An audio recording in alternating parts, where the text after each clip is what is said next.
네, 저는 포럼의 포럼 위원장 맡고 있는 이동환입니다. 반갑습니다. 오늘 발표자는 진행 순서 때 그때 소개를 청하도록 하겠습니다.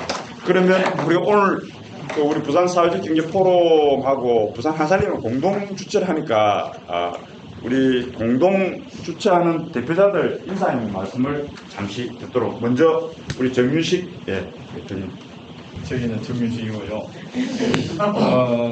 우리 포럼이 이제 한 5년 됐어요. 돼가지고 올해 요번에 24회인데 이거 말고도 뭐 이런 비슷한 행사를 가끔 하고 했는데 상당히 광범위한 주제를 다뤘어요. 사회적 경제와 관련되는 협동사회 관련되는. 그런데 작년 말부터 우리가 조금 좁혀 나가기로 했습니다. 아시다시피 요즘 뭐 사회적 경제가 어렵다고 하는데 그 어렵다는 거는 정부의 지원이 떨어져서 어려운 건데 원래 사회적 경제는 지원이 있든지 말든지 협동하는 공동체 사회를 만들고 싶은 사람이 그건 일어서서 경제를 만들어 나가는 겁니다. 그래서 물론 더 많은 지원을 받기 위해서 투쟁하고 싸우고 노력해야 되겠지만 그것은 그것이고 우리는 우리의 살 길을 찾아야 되겠다 싶어서 어떻게 하면 좀 자립적인 사회적 경제를 만들 수 있을까, 그걸 좀 연구를 하고 그렇게 실천하기 위해서 노력하기로 올해 방침을 세웠습니다. 그래서 첫 번째로 원주 사례를 듣기로 했고요. 특히나 이 행사하는데 저기 한살림 이사장님 오시네. 한살림도 같이 주최해 주셔서 정말 감사하고요. 오늘 계기로 해서 정말로 생명력 있고 자립할 수 있는 그러한 협동사회를 잘 만들었으면 좋겠습니다. 이어서 백호수 부사장님 인사 말씀 주시겠습니다.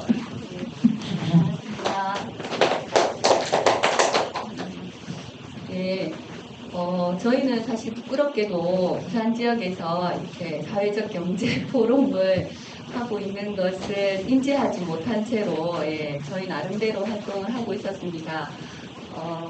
얼마 전에 이렇게 사회적 포럼에 같이 연대하자는 제안을 주셔서 우선 감사드리고요. 저희도 이제 그 올해 저희가 지역에서 사회적 경제 쪽으로 그러니까 많은 연대를 하려고 이렇게 생각을 하고 있었는데 마치 하늘에서 알아차린 듯이 오셔서 연대를 제안해 주셨습니다. 감사드립니다. 저희가 사회적 자본은 사실 결속적 자본과 교량적 사회 자본이 있는데 저희가 이제 그런 역할을 좀 해야 된다고 생각하거든요.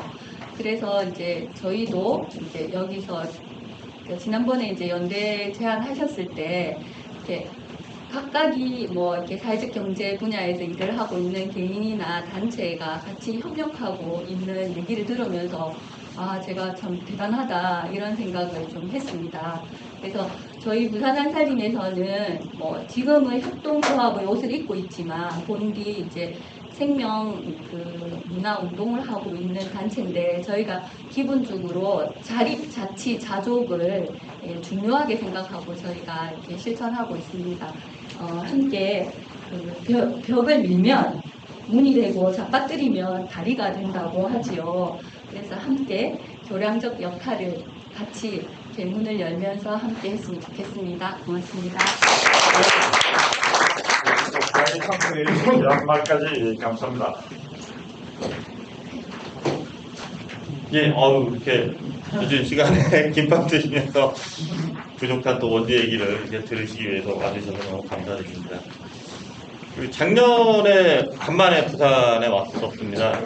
부산에서 사회적 경제 박람회 했었잖아요. 그때 제가 뭐 지금 네트워크에서도 활동하지만 지난 10년간 제일 많이 활동했던 영역이 의료복지 사회적협동조합이었거든요. 작년에 거기 의료복지 사회적협동조합이 그 대통령상을 받게 돼서 사회적 경제 프로 부산에 그때는 작년에 즐겁게 와서 상도 받고 그 바닷가에서 회 소주 마시고 그런 기억이 있는데 또 1년 만에 이렇게 또 오게 됐습니다. 사실 그 원주 혹시 얘기는 한 번씩은 다 들어보셨나요? 아니 나는 원주 얘기는 진짜 처음이다. 네. 왜냐면 제가 방향을 좀 어떻게 잡을까 지금 좀 고민인데 그래도 이 포럼을 20여 회 정도 쭉 하셨으니까 그래도 어느 정도 그 경험이나 사회적 경제에 대한 이론적인 거는 좀 있으실 거고 원주 얘기도 어느 정도는 좀 알고 계실 거다라고 해서 옛날 얘기보다는 문제의식이 이제 최근의 문제의식에 저도 요즘 몇 년 동안 계속 최근에 사회적 경제를 어떻게 만들 것이냐가 고민인데 부산 요번 포럼도 그런 것 같아서 옛날 우리 무희당 선생님이나 지하수지님 얘기는 원주에서는 너무 많이 팔아먹어갖고 이제 좀 그만 얘기하는 게 낫지 않을까라는 생각도 좀 갖고 있고요. 내일이랑 내일 모레는 또 무희당 선생님 30주기입니다. 그래서 원주에서 좀 행사가 간만에 좀 크게 열리고 원래 무희당 선생님 돌아가신 지는 22일 다음 주 수요일인데요. 그래서 앞부분은 짧게 좀 말씀드리고요. 뒤에 문제의식을 중심으로 하는 게 오늘 고민하는 이 사회적 경제 주체 간의 협동과 연대에 대해 것이 좀 일맥상통하지 않을까 생각을 합니다. 제가 올해서부터 원주 얘기를 할 때 제목을 이걸로 좀 바꿔서 이제 하고 있습니다. 결사체가 만드는 행복한 지역사회. 당연히 뭐 원주 중심에 대한 얘기를 하는 거고요.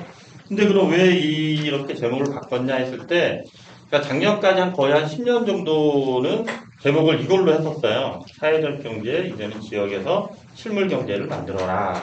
그래서 원주 사례, 한살림 사례, 시녀, 또 이탈리아, 트렌토, 볼로냐 지역 사례까지 했는데 한 10년간 사회적 경제를 말 그대로 주류 경제까지는 안 가도 지역 사회에서 실물 경제 합축을 감당을 해야 되는데 그게 안 되는 거예요. 원주도 이런 모델을 한 10년 동안 계속 떠들었어도 올해 이제 원주 네트워크가 21년째인데 했어도 잘 안 돼요. 왜 안 될까 이제 문제의식을 몇 년 전부터 이제 하기 시작했죠. 그랬더니 사회적 경제와 또 원주에 있다 보니까 또 원주는 뭐 협동조합의 뭐 사회적 경제에 대해서는 나름 그래도 한국 사회에서는 조금 앞서간다라고 하다 보니까 이게 어깨에 뽕이 많이 들어가 있는 그런 상태로 보다 보니까 우물한 개구리였던 게 좀 있죠. 조금 거리를 두고 보니까 사회적 경제가 우리 말고 그냥 이만 시민이나 국민의 눈높이에서 보면 그냥 육성당하는 존재, 정부, 법과 제도에 의한 또 지원에 의존하는 존재.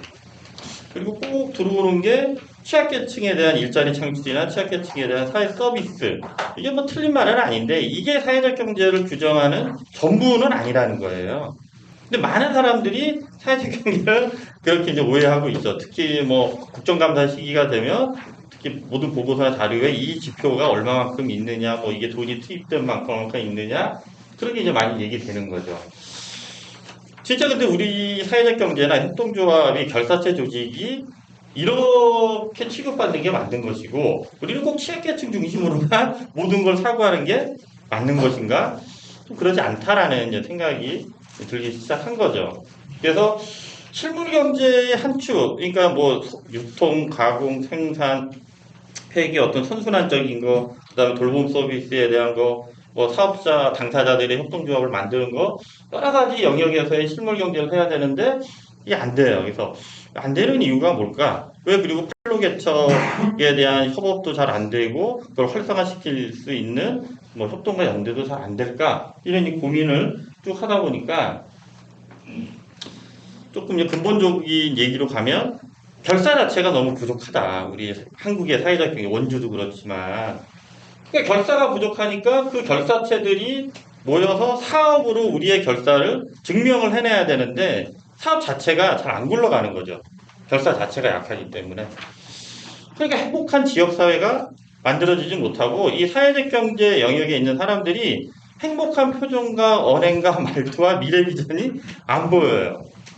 행복을 저 멀리 놓고 있는 거죠. 우리 기업이 좀 더 커지고 뭐가 잘 되고 뭐 육성이 잘 되고 지원이 잘 되고 뭐 신용보증재단의 기금에서 돈이 잘 대출이 되고 뭐 이렇게 되면 행복할 수 있고 행복의 조건이 만들어질 수 있을 거다. 이런 거죠. 과연 그런 건가? 그리고 너무 그동안 한 지난 10년 특히 협동조합 기본법 만들어주고 지난 10년간은 뭐라고 해야 되나 너무 그냥 거치담론의 중심으로만 사회적 경제를 좀 얘기해왔다. 그러다 보니까 지역사회가 잘 안 보이는 거죠.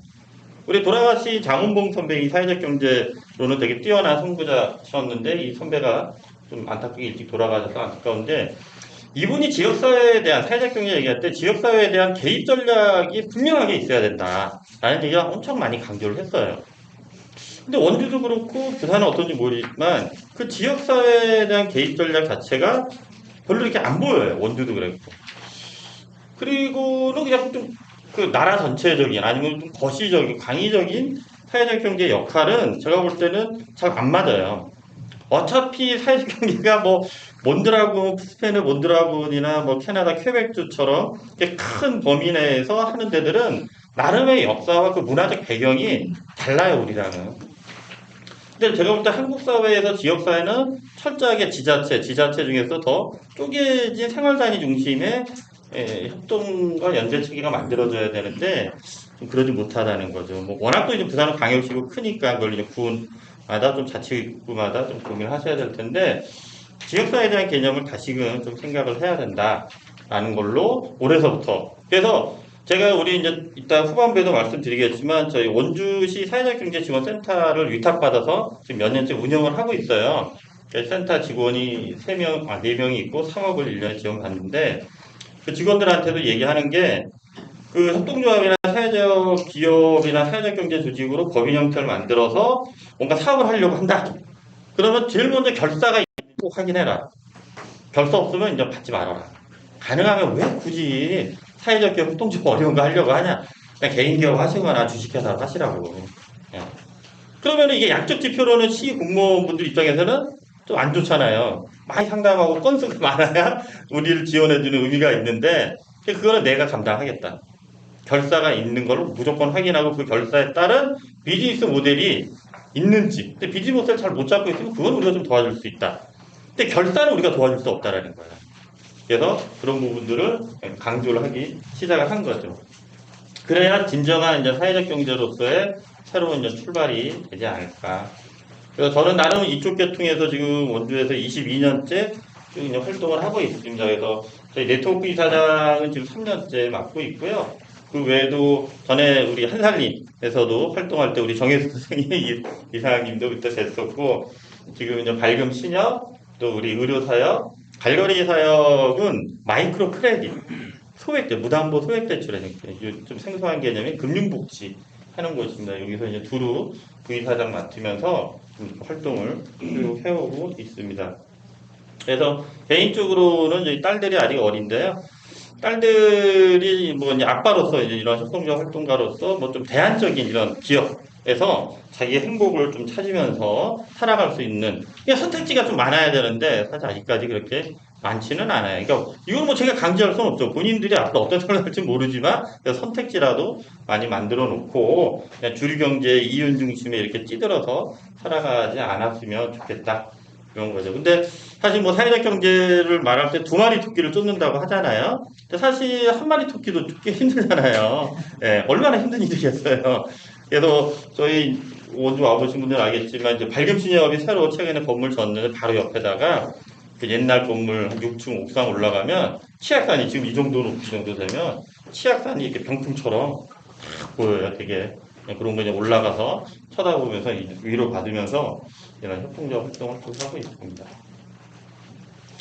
그래서 여기 계신 이제 선생님들은 뭐 어느 정도 여기에 대한 이해가 있으시겠지만, 그러니까 앞으로 나의 욕구를 만들어갈 때 국가, 시장, 사회에서 어느 쪽을 하는 게 효과적인지, 특히 이 사회적 경제 영역에 계시니까 보통 이제 학생들이나 초보자분들한테는 삼각형을 그려놓고 가운데 자기를 놓고 필요와 욕구를 어디서 만들어내는 게 나의 행복과 합리성이 받쳐질 것인지를 좀 생각해 보라고 해요. 근데 여기는 다 이제 경제 주체로서 활동하시는 분들이니까 삼각형을 그렸을 때 나의 비즈니스, 그러니까 나의 돈줄이 어디서 오는 게 내 비즈니스 모델이 좀 지속 가능하게 갈 수 있는지를 고민해야 되는 거죠. 나는 시장 영역에서 하는 게 효과적인 건지, 아니면 국가에서 돈이 나오는 게 효과적인 건지, 아니면 우리 이제 사회 경제연대 내에서 협동과 연대를 통해서 만들어내는 게 효과적인 건지를 정확하게 이제 파악하고 거기에 따른 요 그림의 상황들을 만들어 봐야 되는데 사실 지금은 이제 뭐 국가도 막강하지만 사실 지금 우리 한국의 자본주의 사회는 시장이 워낙 커졌잖아요. 그리고 사회가 상당히 작죠. 그러니까 저 사회 내에서 우리끼리 협동과 연대를 쿵짝쿵짝 해야 되는데 사회 자체가 너무 작아요. 국가 시장에 비해서. 그리고 그 사회 내에서도 사회적 경제는 제가 볼 때는 더 작죠. 우리를 우군적으로 좀 지원해 줄 수 있는 조직이 좀 많이 있어야 되는데 좀 약해요. 제가 볼 때 시민사회는 이제 많이 축소가 된 것 같고 부산은 어떤지 몰라도 원주나 강원도는 시민사회 영역이 많이 이제 축소가 되었고요. 대표적으로 이 자본주의가 발전할 때 이 사회 영역에 큰 틀에 많이 도움을 줬던 것이 제가 볼 때 노동조합인데 노동조합이 아직까지 사회적 경제에 대해서 그렇게 이제 우호적인 분들도 좀 계시는 거는 같지만 뭐 이렇게 유럽 사회가 발전해왔던 거나 다른 연대 경제를 많이 했던 곳들과 비교해 보면 그렇게 뛰어나지는 않다. 그리고 이제 지자체 중심의 거버넌스 기능들도 그렇게 이제 많지는 않은 것 같은 거죠. 그래서 혹시 부산도 어떤지 그런 것들을 보고 좀 같이 고민해 보면 좋을 텐데 제일 안타까운 게 퀘벡주 캐나다 퀘벡주 모델을 봐도 제일 안타까운 게 이제 노동조합 노동을 거기는 뭐 돈서부터 인적 결사가 상당히 큰 조직이잖아요. 그러니까 전통적으로 뭐 생산 현장에 대한 건 노동조합이 하지만 생활 영역은 이런 사회적 경제나 협동조합이 했었는데 우리 사회는 그것도 되게 약한 거죠. 그래서 이 삼각형을 그려놓고 어디서 해야 될지 그리고 제가 그 이제 3050 클럽이나 중위소득 572만 원을 제시한 거는 사실 이제 우리 사회가 되게 잘 사는 사회잖아요. 그러니까 이 결사를 통한 피로와 염원을 획득해낸다라는 게 그 영역이 자본주의 초기만큼 많지가 않다라는 거예요. 제가 볼 때는. 예. 우리 상공원 클럽이 이게 보수신문 쪽에서 몇 년 전에 만든 건데 저게 이제 3만 달러 1인당 국민 3만 달러고 인구수가 5천만 명 인구. 전 세계에 한 7나라밖에 없어요. 캐나다가 여기에 못 들어가요. 왜 못 들어가요? 땅덩이는 무지 큰데 인구가 5천만이 안 돼요. 캐나다가 한 4천만 이제 좀 가까이 돼요. 전에 2, 3년 전에 그때 3,900만 정도였거든요. 우리나라는 이 작은 땅덩이 인구가 5천만 명. 그 엄청난 부가 있다라는 거예요. 그걸 5천만 명이 머리로 나눠도 1인당 3만 달러 이상인 거고요. 중위소득 아시죠? 그 기초생활수급이나 뭐 저기 할 때 하는 기본소득 1에서 100 놓고 딱 50인 중위소득. 근데 4인 가구가 572만 원이에요. 우리 기업은 이 정도의 그 경영을 책임지는 사람한테 이 정도의 급여를 줄 수 있다. 현재 주고 있다. 네, 부산 사회적 경제 포럼에 오신 기업들 중에. 네. 예. 원주 협동사회경제 네트워크 회원단체가 많을 때는 한 50여 개까지 갔고요. 지금 제가 작년에 또 활동 못하고 회비도 안 내고 하는 데들 정리해서 지금 36, 7개 정도인데 저희 회원단체 중에서도 경영을 책임지는 실무 책임자나 경영을 책임지는 상근, 뭐 임원이나 이사장한테 저 정도, 연봉은 한 6천이 넘는 돈이잖아요. 그 정도 주는 곳이 딱 한 군데예요. 어딜까요? 아까 제 이력에서 쭉 했던 것 중에 한 군데인데 그렇죠. 신년 빼고는 안 돼요. 원조 한 살림이 내년이면 40년이에요. 네, 한 살림의 원조라고 하는 원조 한 살림도 실무 책임자가 연봉 6천이 안 돼요. 그러면 어떤 젊은 친구들한테 사회적 경제가 매력적이라고 떠들었고 사회적 경제에서 너의 행복과 아름다움과 비전을 만들 수 있어. 근데 가난해야 돼. 그럼 오지 않겠죠. 네. 이제 구체적인 걸 던져야 되는데 그러지 이제 못했다는 거예요. 그래서 이제 그런 것들에 대한 얘기는 조금 더 드리겠습니다. 그래서 이제 뭐 결사체의 대표적인 조직 형태는 협동조합이잖아요. 예. 그래서 경제, 사회, 문화적 필요와 여명을 충족하고자 하는 사람들의 자율적인 결사체. 그 결사를 뭘로 통해서 보여줘요? 사업을 통해서. 예. 그러니까 협동조합이 결사만 해놓고 사업을 통해서 그 결사를 증명해내지 못하면 꽝인 거예요, 꽝. 예. 근데 경제, 사회, 문화적 필요와 염원이에요. 초보자들한테는 저걸 끊어서 설명해요. 경제적 필요가 있는지, 사회적 필요가 있는지, 문화적 필요가 있는지. 끊어서 그거라도 하나라도 있으면 좀 해보세요 하는데 통으로 봐야 돼요. 그래서 엄밀하게는 통으로. 대표적인 게 어린이집이나 유치원, 민간 어린이집이나 유치원이 많은 게 좋아요? 국공립 어린이집이 많은 게 좋아요? 그렇죠. 왜요? 그렇죠. 돈도 안 들고 서비스도 안정적으로 할 수 있고 CCTV 같은데 이렇게 했을 때 뭐 폭력이나 뭐 이런 것들 했을 때 원주는 국공립 어린이집 비율이 한 30% 정도밖에 안 된다고 하더라고요. 대부분 민간이죠. 그럼 어린이는 민간 어린이 입장에서 어린이는 뭐예요? 보육, 그렇죠. 보육 서비스를 하는 고객이 되는 거잖아요. 노인장기요양 제도에서는 어르신들은 이제 똑같이 그렇게 되는 거죠. 그러니까 믿고 맡길 수 있는 게 되면은 경제적으로도 상당히 이제 그 가정으로 보면 혜택이 되고 엄마나 아빠 입장에서도 좋은 거잖아요. 저렴하고 그 서비스 보육 서비스 상품도 신뢰할 수 있고 또 사회적으로는 그렇게 됐을 때 그 엄마나 보통 이제 전통 사회에서는 아기는 엄마들이 키운다고 하잖아요. 그럼 엄마가 일단 애에서 자유로워지잖아요. 그 문화 활동도 할 수 있고 경제 활동도 할 수 있고 또 여성 인권 신장도 할 수 있고 그것이 지역사회 문화적으로 어떤 네트워킹을 만들면 아까 어떤 선생님이 말씀했듯이 동아리 활동을 할 수 있고 한살림의 소모임도 할 수 있고 예 그런 식으로 국공립 어린이집이나 아니면 뭐 공동육아 협동조합이 많아서 그렇게 된다 그러면 그게 경제적인 혜택과 사회적인 게 문화적인 게 필요와 염원이 그러니까 구체적인 필요와 그걸 통한 새로운 나의 열망들이 같이 통으로 만들어지는 거죠. 보통 어린이집이나 유치원은 요 정도 얘기하면 그냥 감이 오세요. 아, 그 맞아. 이렇게. 왜 대부분 키우시고 다 하셨으니까. 노인돌봄으로 가보면. 노인돌봄. 노인돌봄 우리나라의 공공성 갖고 있는 노인 장기요양기관은 1%도 안 된단 말이에요. 그렇죠? 99%가 민간이에요. 이거 어떻게 하실 거예요, 그럼? 앞으로 초고령 사회로 가는데. 예? 나의 미래, 우리 부모님의 노후는 어떻게 되는 것인지. 예. 그걸 놓고 보는 거죠. 공통의 경제, 사회, 문화 필요와 염원을 우리는 할 수 있느냐 이런 것들. 그래서 제가 이제 결사를 되게 이제 강조를 해놓은 거죠. 그래서 아마 이거는 뭐 저와 원주의 이제 고민이기도 하지만 대부분의 사회적 경제 조직이 제가 볼 때 갖고 있는 고민일 거라 생각을 해요. 근데 그거를 그 지역 상황에 맞게끔 이제 순차적으로 어떻게 전개해 나갈지를 고민을 하셔야 되시는 거죠. 그래서 이제 협동조합의 정체성을 얘기할 때 이 정의와 가치와 원칙에 따른 얘기를 많이 하는데 대부분의 이제 협동조합 얘기했을 때는 원칙, 7원칙 얘기는 많이 해요. 근데 가치 얘기를 거의 잘 안 해요. 정의도 잘 모르시고 근데 이걸 통으로 봐야 돼요. 그래서 이것도 좀 나중에 구체적인 공부를 좀 하시는 게 좋다. 그래서 결사가 없는 협동조합이나 사회적 경제는 튼튼하지 못하다. 라는 게 작년 예산삭감 국면에서 다 알게 됐고 지금까지 그 여파는 올 거고 강원도는 한술 더 떠서 이번에 도지사 도청에서 그나마 있었던 사회적 경제 육선 지원 조례를 지속 가능 경제 지원 조례로 바꿔버리려고 입법 예고를 했어요.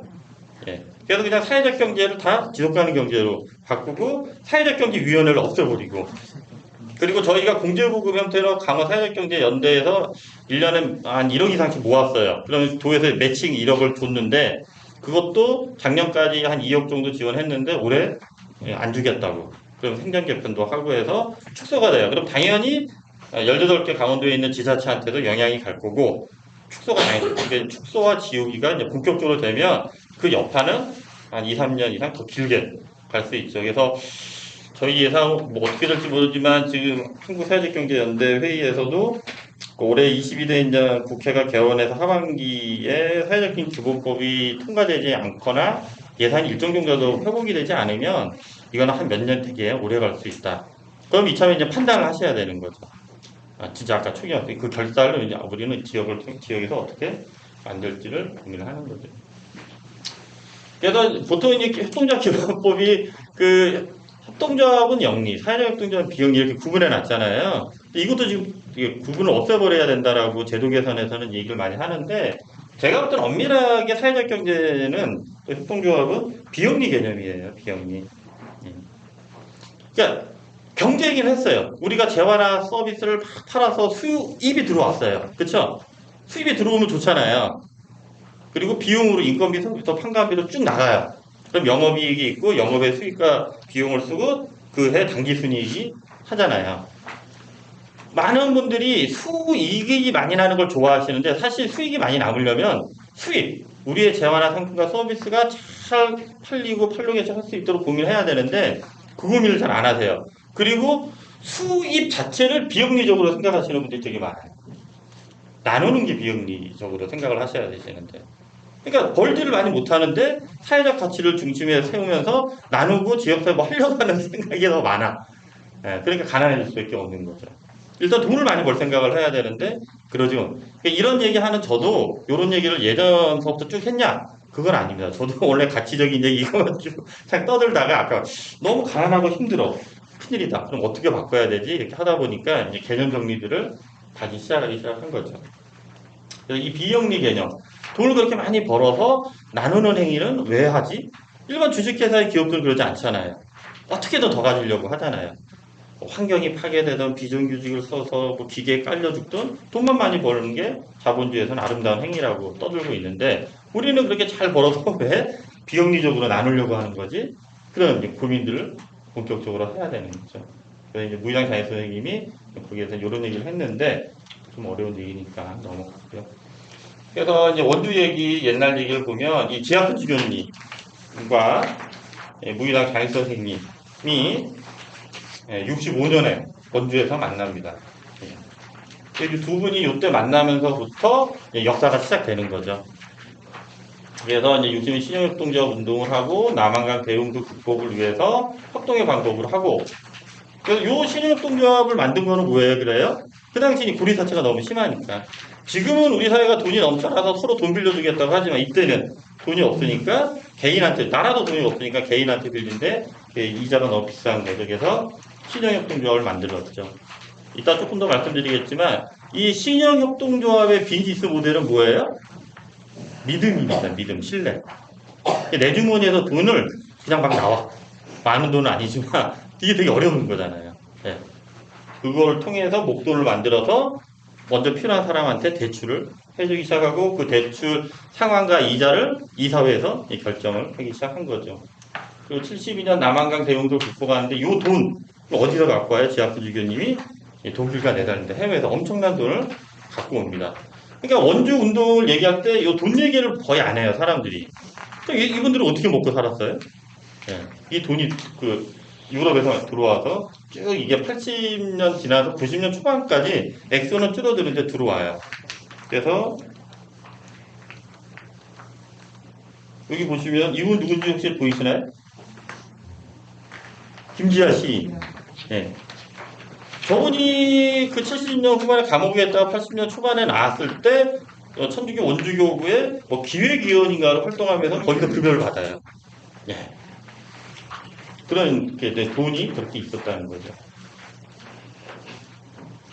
그러면서 쭉 그런 활동을 해오다가 77년경에 생명사상으로 전환하는데 돌아가신 김용주 어르신 그렇게 얘기를 하시더라고요. 이 생명사상으로의 전환은 이 자유권 운동, 그 당시 이제 독재에 대한 저항 운동은 원주도 되게 열심히 하셨지만 이건 원주만의 특징은 아니다. 뭐 부산도 했고 마산도 했고 열심히 다 하셨잖아요. 60년대, 70년대. 이건 원주만의 특징은 아닌데 원주의 특징은 이 생존권. 그러니까 당시 농민, 광부, 도시 빈민, 노동자들의 삶을 지원하는 거를 끊임없이 원주는 고민했고 이게 지금의 이제 사회적 경제 문제의식과 맞아 떨어지는 거죠. 그리고 그 생명의 사상을 아까 보신 김지아 시인이 원주 보고서로 해서 이렇게 생명의 세계관 확립과 협동적 생존의 확장으로 전환을 해야 된다. 근본적인 이 산업 문명에 대한 반성과 비판을 하고 이 문제의식을 그대로 89년 한살림 선언에 더 그 어려운 용어들이나 그 각색을 해서 다 출간을 하시죠. 그리고 이 생명사상에 기반한 최초의 작품이 지금의 원주 한살림, 원주 소비자협동조합 85년 6월 24일 날 만들고 그 당시 요 만들었을 때 초대 이사장님이 돌아가신 박재로 회장님이시고 이분이 1년 반에 이 운동을 확산시키기 위해서 서울 대기동에 작은 쌀가게 한 10평 남짓한 쌀가게를 만드시는데 그때 장명한 게 한살림이에요. 그래서 한살림 농사. 그게 이렇게 커져서 한 20년 동안 박재로 회장님 상당히 고생을 많이 하셨죠. 네. 그래서 당시 이 지하철 주교님이나 무희장 장애 선생님과 또 많은 민중들, 어르신들, 지금 어르신들이 뭐 다 60대 후반해서 돌아가시기 이제 시작하셨어요. 그래서 요 자유권, 생존권 운동, 생명사상에서 뭐 이건 제가 이제 임의적으로는 아닌데 대부분 이렇게 좀 보시는 건 같으시더라고요. 그래서 65년 두 분이 만나서 70년 생명사상까지 전환을 한 일부 역사. 예. 그다음에 그 생명사상에 기반한 85년 6월 24일 원주 한살리 만들어질 때까지가 한 2부 역사. 그리고 좀 단절이 있다가 2003년 6월에 지금의 저희 원주 협동사회경제 네트워크가 만들어져서 8개 단체로 시작해서 지금까지 한 21년 해오는 걸 한 3부 역사 정도로 좀 얘기할 수 있습니다. 그래서 예전에는 요 얘기만 쭉 해도 저 오늘의 주제인 지역사회 중심의 사회적 경제 주체 간의 협동과 연대에 대한 뭐 효시 이렇게 모여서 하는 데가 없어요. 되게 다양한 집단이. 이것만 해도 대단했다. 해서 처음 2003년 만들어지고 제가 볼 때는 협동조합 기본법 만들어질 때까지는 원주에 엄청나게 많이들 오셨어요. 그렇게 하는 데가 없었기, 지역이 없었기 때문에 그 이후에는 협동조합 기본법 이후에 많이 만들어지기 시작해요. 그때는 뭐 이거 자체만 얘기를 해도 아름답고 사회적 경제를 통한 새로운 협동과 연대가 그냥 막 되나보다 딱 했는데 제가 볼 때는 원주도 망가지기 시작한 거는 그 협동조합 기본법 이후서부터 망가지기 시작한 것 같아요. 여기서 그런 역사들이 좀 이렇게 있다. 그래서 요거는 뭐 시간이 없어서 일단 뭐 질문이 나오면 좀 하지만 요 얘기에 좀 이런 얘기만 해도 좀 재미없는데 요거 아까 말씀드렸던 거고 근데 사실 원주의 이 생명과 생명관련 사상이나 철학에 대해서 처음으로 썼던 분이 이 윤루빈이라는 교수가 있어요. 혹시 들어보신 적 있으세요? 네, 부산시에요. 예, 맞아요. 이분이 원주 신림면 출신이고 김지아 시인이랑 친구예요. 원주중학교 같이 다녔어요. 이 윤영근 우리 한살림 연화 전무로 했다 퇴직하신 분에 의하면 이 생명사상에 대한 본격적인 저작으로 윤루빈의 신생철 이거 한민사에서 나와요. 예, 사서 보실 수 있어요. 현재 서구적 세계관은 인위적 죽음의 세계관이다. 그래서 일부 원주 역사의 와해 뭐 이렇게 해서 쭉 얘기를 해요. 그래서 저는 이 책이나 이 내용 보고 깜짝 놀란 게 이게 그냥 무인하 선생님이나 지주교님이나 뭐 김지아 시인이나 이런 분들을 통해서 딱 해가 있는데 윤루빈 이분의 신생 철학을 딱 보고서 이때부터 이미 그 원주그룹의 또 김지아 시인이나 이분들은 새로운 고민들을 막 했고 이분 책에 좀 어렵긴 한데 이런 얘기들이 막 있어요. 네. 그리고 이제 아까 말씀 한달 원주 보고서도 이렇게 돼 있고 한살 연평도 이렇게 딱 돼 있는데 이 윤루빈 교수님이 83년에 아주 큰 사건을 하나 저지르셨습니다. 뭘까요? 예, 월북을 하셔요. 가족을 다 데리고 대만으로 가셨다. 근데 그 83년이 원주 운동으로 치면은 원주 어르신들이 원주를 떠날 때. 그 앞뒤 이제 정황은 조금 더 이제 연구를 해봐야겠지만 그 타이밍이 기가 막히게 맞아요. 예. 그래서 김영주 어르신, 뭐 이경구 어르신, 한참 활동했던 박재일 회장님 이런 분들이 이제 그 이후로 사실 원주를 떠요. 그 원주의 이제 핵심적인 운동 그룹들이 좀 이제 사라지는. 근데 그 시기가 딱 이 윤루빈 교수님이 월북하던 그 시기 83년이랑 딱 맞아요. 예. 그래서 야, 이게 또 어떤 점이 좋아하지? 뭐 이런 얘기도 생각해 볼 수가 있는 거죠. 한살림 선언에 대해서는 뭐 저보다는 우리 정혜수 이사님 계시니까 한번 같이 이거 공부해보면 좋은데 그 신생철학 여기서 말했던 내용들이 이 원주 보고서부터 한살림 선언까지 이렇게 쭉 이어져요. 비슷한 문맥과 단어를 통해서. 그래서 이거는 이제 뭐 한살림 분들은 잘 아시겠지만 이 그림 하나에 원주의 생명운동, 한살림 운동이 다 담겨져 있어. 뭐처럼 보이세요 이게? 예, 밥그릇. 예, 이 밥그릇 하나 우리가 늘 먹는 이 밥이 아까 생명사상. 그래서 뭐 한살림이나 우리나라 친환경 생협이 그냥 뭐 중산층 소비자들의 아름다운 먹거리를 위해서 하는 게 아니라 나름 이런 역사 속에서 왜 농약을 치지 않고 우리가 함께 살아야 되는지에 대한 얘기가 있는 건데 좀 그런 것들을 좀 많이 그냥 까먹고 좀 있는 거죠.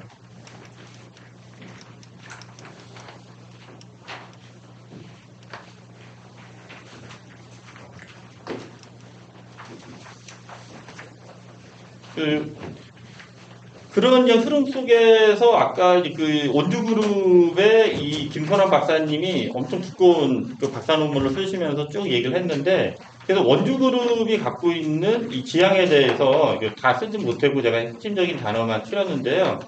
그래서 원주그룹은 아까 그 1부, 2부 쭉 해왔던 그 그룹은 사회혁명이라는 것이 따뜻하게 보듬어 안는 것, 국가주의를 넘어서 민의 자립과 자치를 지향하고 원주그룹은 지식차원의 운동이 아닌 철저히 민중지향적이고 풀뿌리지향적인 민중과 학습 토론하면서 누구보다도 치열하게 반독재, 재반 협동조합을 전개하는 생명운동으로 전환했다.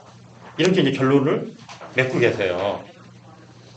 왜 이 말씀 드리냐면 지금의 사회적 경제가 지역사회에서 협동과 연대하려면 여기에 있는 이 말들 지식 차원이 아니고 철저히 풀뿌리 민중지향적이면서 민중과 학습하고 토론하면서 지금 시대에 뭔가 이 모순 착취에 대한 문제뿐만 아니라 제도적인 모순도 건드리면서도 협동운동을 전개해야 되는데 아까 이제 제 문제의식 왜 우리는 결사가 안 되고 제도에 따른 법에 따른 육성 지원에 의존하는 존재인가 했을 때는 원주도 그렇지만 이거를 사회적 경제가 제가 볼 때는 놓쳤다고 생각을 해요.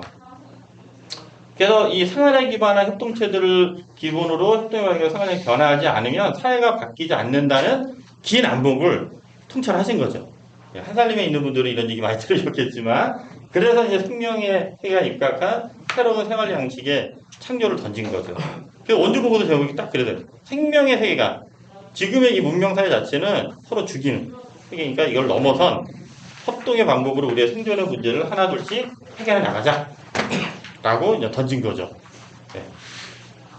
그러니까 제가 볼 때는 뭐 사회적 경제가 모두 다 이렇게 돼야 된다라는 건 아니지만 지향점 자체는 그렇게 가지고 있고 지금 현재 우리가 있는 여기는 어떤지 그리고 우리 주변에 주변화되고 무권력화되는 우리가 이웃들은 우리는 어떻게 사회적 경제가 바라보고 있는지를 제가 볼 때는 이제 고민을 해야 된다라는 거죠.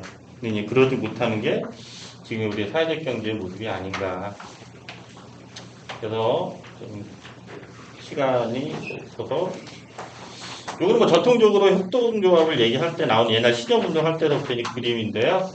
네, 뭐 이렇게 이제 묶여 있다가 생각의 전환해서 서로 신뢰 자본 아이디어를 내서 먹고 나누는 이렇게 돼야 되는데 이렇게 하기가 그냥 쉽지는 않다라는 거죠.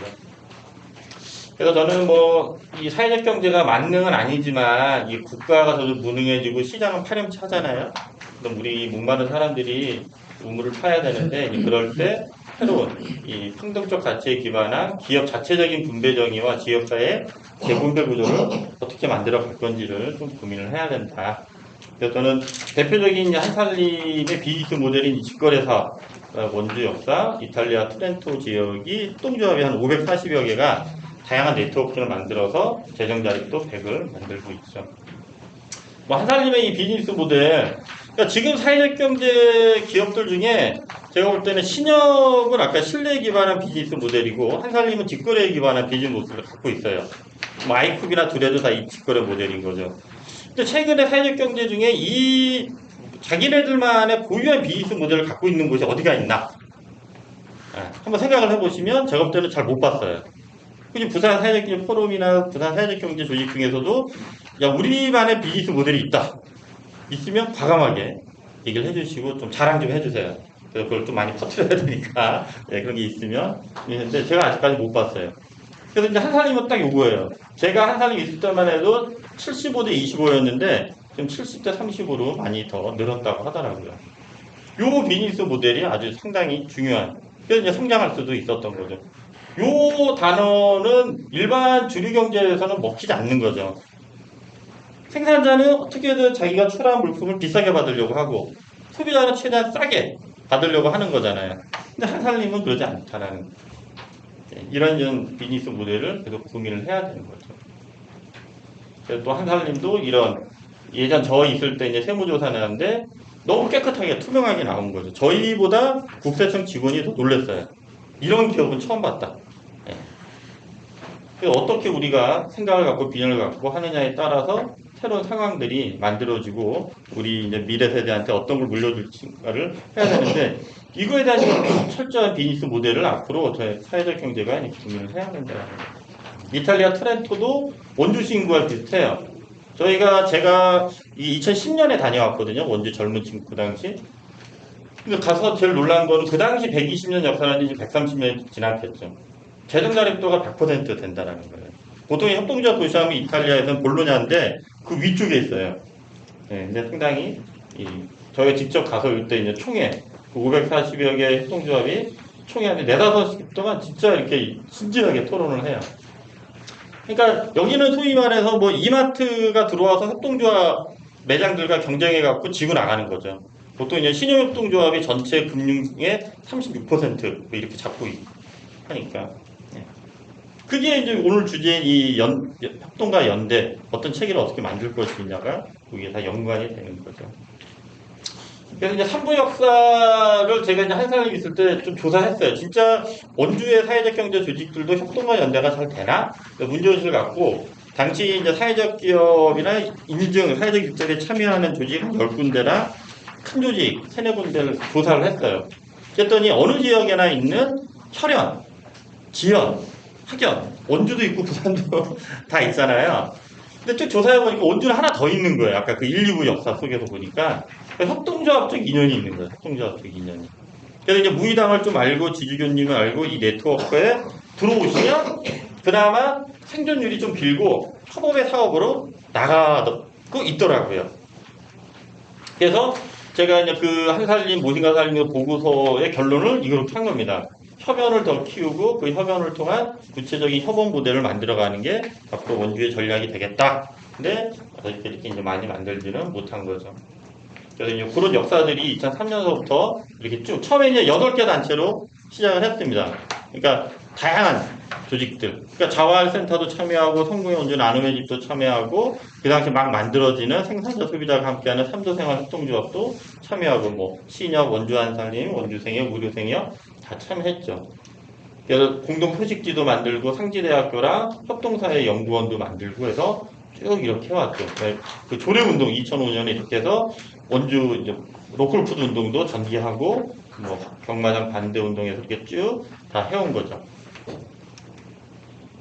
근데 이제 문제의식은 초기 10년은 동질성이 되게 강했다고 생각을 해요. 그러니까 으쌰으쌰가 잘 됐어요. 아까 말씀드린 대로. 그래서 막 이것저것 시도하니까 뭐 유럽에서도 와서 보고 놀라고 일본에서도 와서 보고 놀라고 한국에 많은 분들이 와서 놀래요. 어떻게 그렇게 이질적인데 이게 열심히 동질성을 가지고 잘 시도를 하느냐 특이했는데 제가 볼 때는 그 10년은 이게 잘 됐는데 그 이후로는 이질성이 좀 커졌죠. 아까 이제 협동조합 기본법이 본격화되면서 제도에 너무 기반하고 거기에 의존하는 육성당하고 지원에 의존하는 조직들이 많이 들어오면서 이질성이 커진 거죠. 또 하나는 저희 네트워크는 결사체 조직인데 이 중간 지원 조직이 그 당시 이제 상당히 광범위하게 이제 지원이 되죠. 뭐 통합 지원 기관 업무 뭐 이런 것들도 있고 지금 저희도 상영센터를 갖고 있는데 이거 처음 받을 때 이제 반대도 있고 했는데 이 네트워크를 더 활성화시키는 매개 작용을 하겠다 해서 받았는데 원래 모법인이 네트워크는 약해지고 당연히 중간 지원 조직만 남는 형태로 가고 있었던 거죠. 그래서 제가 이제 이사장 되면서 이거를 이제 안 받을까도 고민했는데 당장 대안이 없어서 일단은 받고 3년 받고 고민하자 해서 내년 9월까지인데 지금 이 정도 상태면은 원주시가 먼저 우리를 버리기 전에 우리가 원주시를 버릴까 지금 고민 중에 좀 있습니다. 예. 이렇게 대부분 많은 지역이 여기에 이제 엮여서 원래의 역할을 못 찾고 다들 이제 헤매게 되죠. 그러니까 자립 기반이 없으니까 정부나 지자체 지원이 끊어지면은 그냥 휘청휘청 하게 되는 거죠. 그리고 저희가 10년 전에 이렇게 심포지움 통해서 자체 방향을 다 던졌어요. 근데 이걸 이제 꿰지를 못한 거죠. 여러 이유 때문에. 그래서 이미 협의체에서 사업체로의 좀 전환도 필요하고 뭐 그런 것들을 한데 사실 저희 협의 구조도 취약해요. 협의 다 들어오면 그 한 명 정도 상근자 들 수 있는 정도지 저희가 이제 네트워크의 직원 1명 저는 이제 비상근이고 시센터 직원 4명인데 그 1명 정도만 돌아가지 그 이상을 못해요. 그래서 저도 올해 작년서부터 계속 우리만의 본격적인 이제 사업을 고민하자 하고 있죠. 거기에 대한 얘기를 조금 그 전에 그 2005년 그 조례운동을 학교급식 조례운동을 통해서 만든 원주푸드 협동조합인데 얘가 지금 어떤 상태냐면 이거예요. 해산총회 해갖고 청산 작업 진행 중이에요. 그러니까 원주의 로컬푸드 운동은 다 망했어요. 로컬푸드와 관계된 떡 만들던 자활 참여자분들과 장애인들이 참여해서 모양은 되게 좋았죠. 누가 봐도 명분도 좋고. 근데 망했어요. 로컬푸드 협동 이거는 요즘으로 하면 밀키트. 되게 10년 전에 10년도 더 됐죠. 딱 던졌는데 얘도 망했어요. 다 청산했어요. 신화가 없는 없죠. 농업과 문학, 아까 문학, 얘도 망했어요. 다. 그러니까 하여튼 로컬 푸드가 가게 된 거는 원주 다 망하고 그나마 이 원주푸드 협동조합도 저희 네트워크에서 2천만 원 그 당시 큰 돈 출자해서 쭉 이렇게 해왔던 건데 얘도 지금 청산 작업. 더 이상 이제 효용성이 없다. 이렇게 법인격만 갖고 있어서는 의미가 없으니까 청산 작업. 그러니까 이런 이제 반성들을 근본적으로 이제 하게 되는 거죠. 우리가 한때는 잘 나갔는데 지금 왜 이렇게 찌그러졌지? 이 원인은 뭐지? 예. 그래서 결사가 없었다라는 걸로. 그래서 결사에 따른 비즈니스 모델을 정확하게 만들어내지 못했기 때문에. 그래서 저희 조례 이렇게 해서 성과해갖고 그다음 학교 급식하고 로컬 푸드 운동이 확 퍼졌잖아요. 그래서 원주시에서 그 지역에 나는 모농약사를 다 받은 거예요. 저희가 이제 소위 말해서 한 개 면이나 두 개 면 정도만 했는데 이게 조례화가 되면서 원주시 전체로 확대하는 거죠. 근데 우리는 자본도 없고 탑차 하나 정도밖에 운영할 수밖에 없어요. 능력이. 근데 이 원주시 전체를 돌아야 되는 거예요. 그럼 누구한테 가요? 당연히 농협한테 뺏긴 거죠. 그래서 지금은 이제 원예농협이 가져가서 지금 10년 넘게 하면서 원주푸드 종합지원센터도 만들고 뭐 다 하고 있는데 그냥 우리는 죽 써서 뭐 줬다 뭐 이런 식으로 해가지고 좀 쳐다만 보고 있는 거죠. 예. 여기 이제 써져 있네요. 예. 예, 요거는 뭐 조금 근본적인 질문인데 예, 좀 더 해보시면 될 것 같고.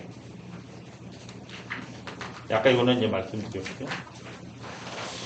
그래서 그 이제 경제결사처로서 이제 고민입니다. 어떤 사회 문제가 있어요. 이걸 협동조합이나 협동 방식이나 생명운동이나 사회적 경제 방식으로 원주는 이게 쭉 해왔어요. 근데 아까도 말씀드렸듯이 이게 잘 안 만들어지고 있고 자립 기반도 없고 주변 사람들이 사회적 경제를 그전에는 막 이제 법과 제도가 있으니까 좀 그래도 쟤네가 뭔가 하는 집단인가 했는데 작년 지나면서부터는 쟤네들은 뭐지? 뭐 이렇게 하고 있고 더 심각한 거는 우리 내부, 사회적 경제 내부에 있는 사람들이 법과 제도가 바뀌고 예산이 삭감이 돼도 제가 그래 나름 이렇게 조사를 좀 해보니까 절반도 아니라 10개 기업 중에 한 2군데 기업만 문제의식을 갖고 있고 한 3군데 기업은 전혀 문제의식이 없고 한 5군데 기업은 중간에서 뭐 되면 좋고 안 되면 말죠 뭐 이런 상태더라고요. 왜냐하면 저희가 작년 예산 삭감 국면에 원주시에 인건 비전을 받고 있는 40몇 개 기업을 일일이 다 전화하거나 찾아가서 어떻게 향후 하실 거냐 물어봤더니 반응들이 대부분 그랬어요. 그러니까 강원도 전체가 아까 조례 개정을 하는데도 당사자 조직들이 너무 조용해요. 그래서 이건 뭐지? 우리의 정체성이 뭐길래 이렇게 됐지? 이런 고민을 하고 있는 거죠. 그래서 저는 이제 개인적으로 우리가 지역사회 내에서 협동과 연대를 제대로 하려면 사업연합 체제로 가야 된다. 그래서 제가 2001년에 원주에서 사회적 경제, 그 2022년 초에 한국사회적경제연대에서 한국사회적경제 정체성 보고서를 발간했어요. 그건 쉽게 구해서 볼 수 있으실 거예요. 그래서 그 2001년 겨울에 원주에서 그 정체성 선언을 준비하는 포럼을 했어요. 그때 제가 이제 원주 얘기로 나가서 원주의 협동사회경제 네트워크는 이제 수명이 다했다. 발전적 해체를 해야 된다. 라고 떠들었다가 그 다음에 그럼 네가 이사장에서 해라. 뭐 이렇게 돼서 그 다음에 이사장을 갑자기 중간에 원래 저희 임기가 2년인데 그 전에 하시던 분이 1년만 하고 나 못하겠다 나가시는 바람에 제가 이제 맡아서 지금 하고 있는데 그때 던졌던 게 이거예요. 이제 사업연합 형태로 가야 된다. 협동조합 중심으로.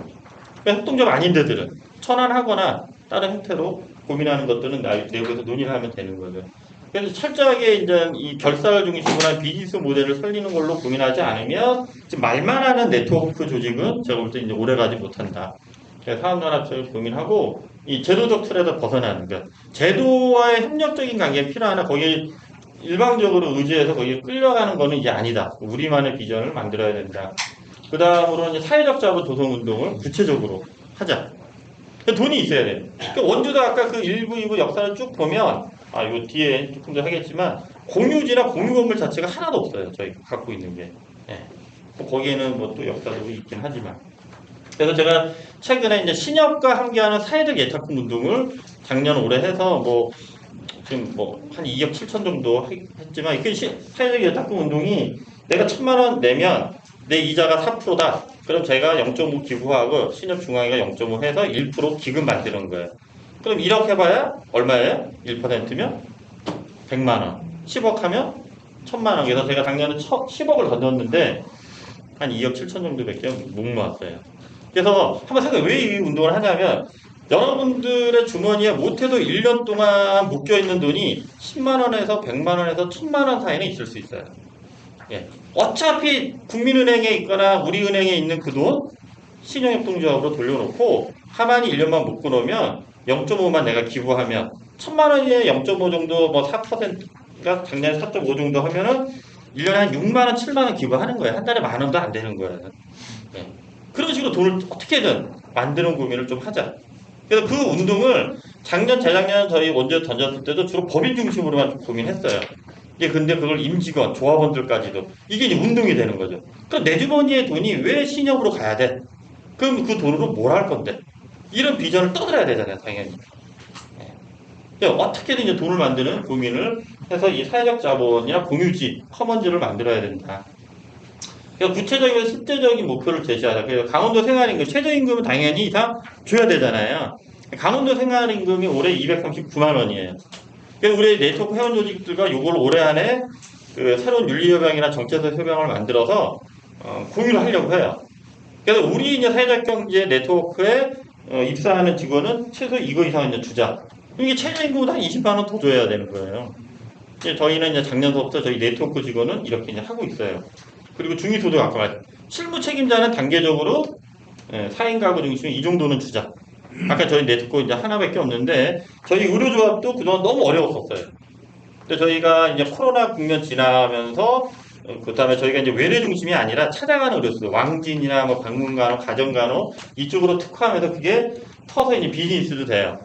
그래서 저희 이제 실무 책임자를 이번에 그 이제 직원 전무로 있었는데 상임이사, 전무이사로 들어오게 하면서 급여를 대폭 올렸어요. 요 정도까지는 아닌데 한 달에 500만 원 일단 세전 500은 주겠다. 그래서 단계적으로 올려서 경영을 책임지는 사람은 이 정도 권한과 책임성을 만들어 주자 해서 가고 있는 거죠. 이런 구체적인 이제 연대와 협력의 그 비전을 던져서 그걸 가지고 지역사회 중심의 재분배 구조를 어떻게 만들 것인지. 그리고 기업마다는 그 비영리적 분배 정의, 아까 매출이 있어서 수입이 있으면 이걸 평가비로 쭉 쓴 다음에 맨 마지막에 당기순이익 구조를 어떻게 잘 나눌 것인지 이걸 이제 고민을 해야 돼요. 저는 그걸 이제 분배 정의라고 그래요. 각 기업, 사회적 경제 조직에. 근데 요것도 되게 이제 취약해요. 예. 근데 요것이 잘 만들어지면 그게 부산이든 원주가 지역 아까 트렌토 모델처럼 실물 경제를 재분배적으로 어떻게 나눌 건지. 내 주머니 우리 기업의 돈이 왜 지역사를 위해서 나와야 되는지가 얘기가 돼야 되는 거죠. 그래서 트렌토처럼 100%의 재정자리 기반을 이제 만들어 가는 게 필요하다. 그래서 아까 말씀드린 원주가 여기 있듯이 이 천주교구가 큰 울타리가 됐었죠. 예. 사실 지금의 원주운동은 천주교 원주교구가 없었으면 지주교님이 안 계셨으면 안 되죠. 그 과정 내에서 발견신협도 컸어요. 그러니까 발견신협이 기존 6층 건물이 있었고 그 옆에 이제 5층 건물을 져줬는데 그 5층을 문화공간으로 썼어요. 그래서 지금은 이거는 도시재생 사업으로 해서 강원도 개발공사가 이 건물 옛날 발견신협 건물을 샀는데 1층에서부터 이렇게 그러니까 지하에는 원주 한살림이 있었고 매장이 쭉 이제 올라가다 보면 5층 올라가는 계단이 하나 더 있어요. 아예 건물 질 때부터 그렇게 진 거예요. 당시 90년, 80년대, 90년 초반에 원주에 이제 문화 공간이 없었기 때문에 이 건물 지을 때 아예 이런 식으로 지은 거죠. 한살림은 또 비용으로 후배들과 지역사를 제가 지원을 했고, 그래서 그 당시 저희 이제 한살림이 산림농산 분리시키고 나서도 직거래 사업으로 적자가 안 보고 수익이 났어요. 1년 해보니까 괜찮네. 그리고 또 이렇게 바라는 게 또 있고 소통도 하고 이게 연대도 하고 해야 되잖아요. 그래서 지역사회 연대 활동비로 제가 한 500만 원씩 생각을 했어요. 예를 들면 사회적 경제 월 10만 원씩 1년에 120, 협동조합 10만 원씩 120, 시민사회 10만 원씩 120 이런 식으로 한 500만 원, 600만 원을 책정해서 이렇게 모임 있으면 이렇게 오늘 부산 한살림이 하듯이 다 후원해주고 모임도 갖고 술자리도 갖고 뭐 이런 역할들을 막 하는 거죠. 사실 이제 원주는 그걸 이제 천주교구, 신협, 원주 한살림 이런 식으로 쭉 그런 역할들을 해왔던 거죠. 그러면서 이제 아까 21년에 네트워크가 이제 성장하는데 보이지 않는 역할들이 있었고요. 신협이 바로 옆에 이제 졌어요. 새로 5층 건물, 지하 1층 신축 건물을 올 3월에 입주를 했는데 그러면서 저희 이제 의료사역이 이제 어렵고 힘들었던 조직이니까 4층으로 임대를 주면서 한 2억 가까이 갈 거야. 실제 뭐 1억 5천이라고 하는데 한 2억 정도 되는 인테리어 비용을 전액 무상 지원해줬어요. 밝음신협에서 저희 강원의료 사업. 그리고 임대료도 보증금 1,000만 원에 저희 그게 실평수 한 65평, 전체 평수 한 87, 8평 되는데 임대료 공짜. 보증금 1,000에 그냥 임대료 공짜. 새 건물을. 그래서 그냥 새 건물 그냥 관리비 되기로 해서 한 43만 원, 44만 원 정도 관리비만 내고 공짜로. 그래서 이제 그런 어떻게 보면 신뢰가 원주는 쭉 왔는데 아까 말씀드린 공통이 이건 없어요.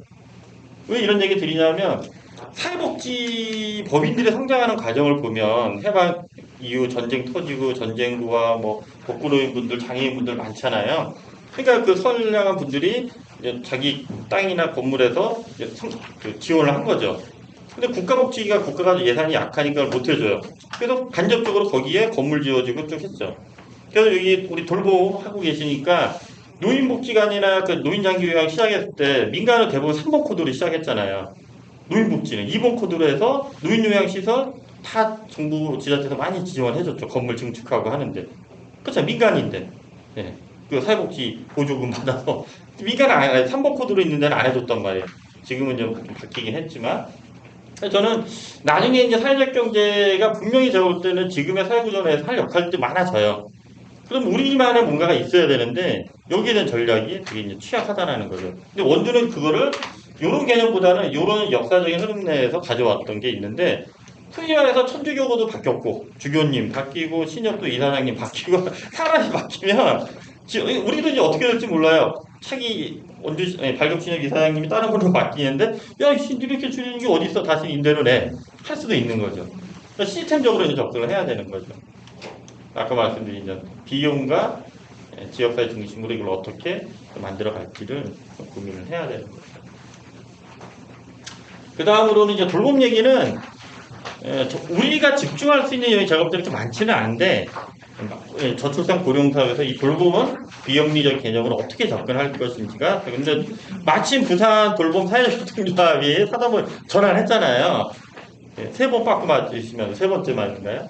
엄청난 노력을 하셔서 그러니까 저희 원주도 이제 의료 기반 통합 돌봄 모델이 어떻게든 저는 이제 만들 수 있다라는 자신이 있어요. 코로나 겪으면서. 근데 부산도 그것이 있기 때문에 만들면 되는데 제가 볼 때는 왜 의료가 있어야 되냐? 의료가 없는 상태의 통합 돌봄은 거의 안고반이 찐빵이에요. 그러니까 복지 쪽에서는 제가 볼 때 통합 돌봄을 하기 힘들어요. 행정도 힘들고. 근데 의료를 갖고 있으면 이 통합 돌봄 하는데 아주 효과적인 무기가 장착이 되는 겁니다. 그러면 차근차근 해서 노인장기요양뿐만 아니라 복지 쪽까지, 사회복지 쪽까지도 섭렵할 수 있는 큰 토대가 만들어진다는. 그래서 여기에 대한 구체적인 고민들을 앞으로 부산도 많이 하시면 좋을 것 같고, 마침 부산 돌봄 의료 사업이 있기 때문에 제가 볼 때는 좋은 기회는 된 것 같다. 말씀드릴 수가 있습니다. 그래서 조금 더 시간이 있으면 저희 의료 사업이 해왔던 얘기, 또 갈거리가 있고. 근데 제가 앞으로 그 원주도 이제 주거복지 분야가 좀 취약하긴 한데 향후에 사회적 경제적으로 뜰 곳이 제가 볼 때 의료복지 통합 아까 통합돌봄 그다음에 금융복지입니다. 돈 문제. 이 갈거리는 아마 강원도나 원주 여기서 유일하게 이렇게 하고 있는데 이게 돈을 새롭게 바라보는 접근 방법이에요. 그래서 이 금융복지에 대해서도 앞으로 좀 고민을 해주시면 좋을 것 같습니다. 그래서 뭐 생각의 전환은 다 이제 하고 계시니까 이런 참고문도 보시고 이제 그거는 우리 이렇게 활동해오는 사진이다 이렇게 생각하시면. 그리고 이제 저희가 지금 20년 넘게 일본에 교련 오사카 에스코프라는 우리나라 지금 생협이에요. 작은 생협. 여기가 조합원이 2만 명이 넘는데 매장이 요거의 반 정도 되는 매장 하나밖에 없어요. 보통 우리나라 한살림이나 아이큐브나 둘에는 매장이 되게 많잖아요. 여기 매장이 그거 하나예요. 그럼 2만 명에 대한 물류 배송은 어떻게 해요? 전통적인 방공급인데 방공급도 다 깨졌어요. 그래서 그냥 개별 배송 체계. 그러니까 일본의 생협 문화와 우리나라 생협 문화 완전히 되게 달라요. 얘네가 이런 조직력을 갖고 할 수 있는 거는 그런 이제 반조직이나 전통에 대한 뭐 문화적인 배경이 되게 다른데 제가 교류하면 20년째 교류하면서 느낀 거는 그 협동적 운동의 정체성을 지키기 위한 노력, 진정성이 상당히 뛰어나다는 거예요. 제가 볼 때는 한국 사회에서 부산한 살림이 그렇죠? 웃으시라고 했나 안 웃으시면서 이건 뭐 이런 쭉 사진입니다. 아까 이제 센터 얘기는 했고, 이렇게 3억. 그래서 원주가 이렇게 쭉 20년 사회적 경제 역사를 보면 많은 분들이 요거밖에 지원 안 해줘요. 그런데 그전에 지원 더 없었어요. 예. 어떻게 보면 지난 뭐 3부 역사도 저희가 다 스스로 좀 만들어 본 과정인 거죠. 근데 이것도 지금 저희도 그냥 걷어찰까 이제 좀 고민 중이기는 한데, 예. 이렇게 해서 이제 저희 하는 사진 활동입니다. 또 말씀드릴 수 있겠습니다. 예, 이상으로 뭐 저희 원주 얘기는 이 정도로 마치고 잠깐 예, 쉬었다가 잠시 쉬고 지금 30분에 30분 전에는 꼭 들어있죠. 30분에 진행 답을 진행하도록 하겠습니다. 잠시 쉬겠습니다.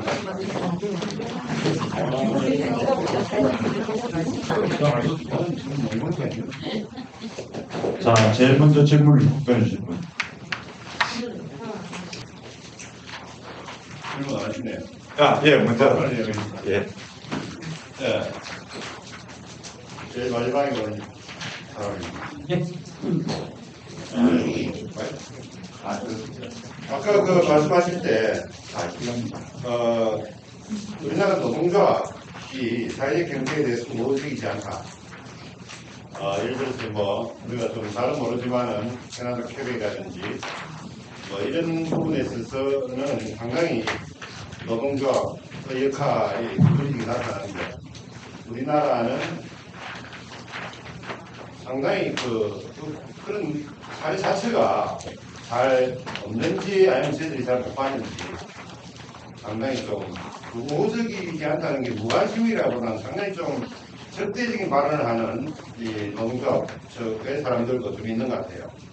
그 원인이 뭐 그렇게 간단하지는 않겠지만은 우리 그 강사님이 한번 생각하시는 그리고 만약에 앞으로 어떤 우리 사회 경제를 할 때 사실 뭐 무차별적인 개별 시민보다는 조직화된 어떤 대상과 이 관계 실정이 중요하다고 보는데 그 중에 노동조합이라는 게 상당히 큰 조직인데 말이죠. 그런 부분에 있어서 앞으로 어떻게 좀 했으면 하는 그런 고민이 있으실 것 같은데 한 말씀 해주시면 감사하겠습니다. 네, 바로 질문하실 분 혹시 그럼 먼저 답변하고 질문하도록 하겠습니다. 예, 뭐 아까 이제 말씀드렸던 것처럼 사실 노동조합이 뭐 저도 뭐 노동조합에 대해서도 뭐 노동운동에 대해서 제가 감히 뭐 이렇다 저렇다 이게 옳다 그러다 그냥 할 수 있는 건 아니지만 이제 사회적 경제에 있는 입장으로 보면 아까 말씀드린 그 삼각형 국가시장 사회 내에서 노동조합 우리나라 이제 제가 알기로 노동조합은 이제 대기업 중심 노동조합과 기업 복지 체계는 그래도 좀 어느 정도 돼 있는데 나머지 되게 좀 취약하잖아요. 그러면은 노동조합에 있는 분들도 그 기업 단위 내에서의 임금과 뭐 교섭 같은 것들은 당연히 열심히 하셔야 되는 거지만 그 외에 삶에 필요한 영역들은 제가 볼 때는 사회에서 그걸 가져가거나 그걸 필요한 영혼을 조직하기보다는 여전히 시장 영역에서 많이 하고 있다라는 거죠. 그런 영역들을 저는 지역의 이제 사회적 경제 단체와 같이 그 필요와 염원을 조직하는 아니 어떤 그 공장 규모가 좀 있다 그러면은 그 식당 운영에 대한 거든 아니 어떤 그 노동조합도 그 위탁 주는 사업들이 있을 거고 아니면 그 명절 선물이 됐든 뭔가가 됐든 이런 것들에 대해서 보통 공공기업들이 하는 것처럼 그런 것들을 이제 시도를 해본다거나 그래서 저는 그러니까 노동조합 개개인분들의 삶이 상당히 파편화되어 있고 시장 중심이나 지역사회에서 일반적인 재화나 상품과 서비스를 하는 거를 사회적 경제가 조금 참여해서 같이 그런 것들 하면 그쪽은 아까 말한 규모가 있고 그 정도의 돈을 조성할 수 있는 능력 있는 노동조합들도 있으니까 그런 차원에서 좀 만들어가는 게 좀 좋지 않나. 그리고 그게 캐나다 퀘벡이나 이제 유럽의 사회적 경제 또 사회복지 체계가 만들어지는 과정 내에서 보면 그런 것들을 일상적으로 많이 이제 소통하고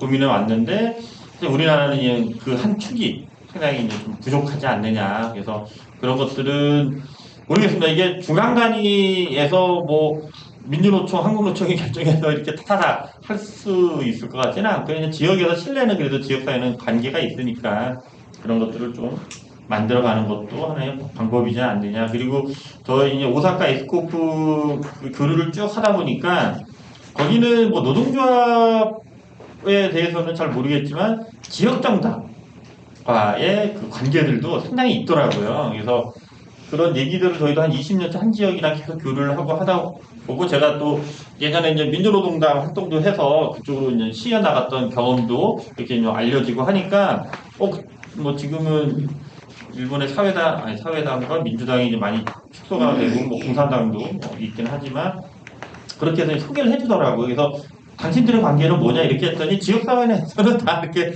알고 두고 뭐 영향을 주고 뭐 하는 그런 게 있더라고요. 그래서 그런 거구나. 근데 사실 저희 이제 사회적 경제로만 보면 우리의 이제 울타리, 그러니까 큰 틀의 커먼즈나 공유 자산 이런 뒷배경이 될 만한 데가 너무 이제 취약한 거 아니냐 그런 이제 문제 의식을 가지고 있는 겁니다.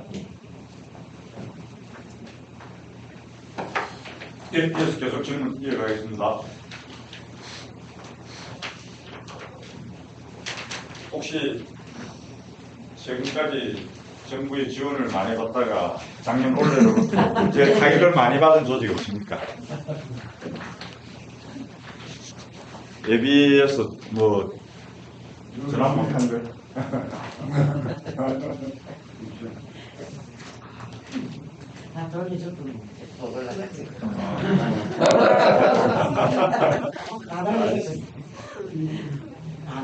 문제도 상업 그래도 잡힌다는데. 문제도 잡힌다는데. 우리 경한 택시로도 요즘 막 아주 열심히 달리고 있는데 고민되는 지점 이런 것도 있을 수 있겠는데. 많더라고요. 예, 협동조합을 운영을 하면서 이건 사실은 저 질의의 내용은 아니고 그 택시 이어서 말씀드려야 돼요.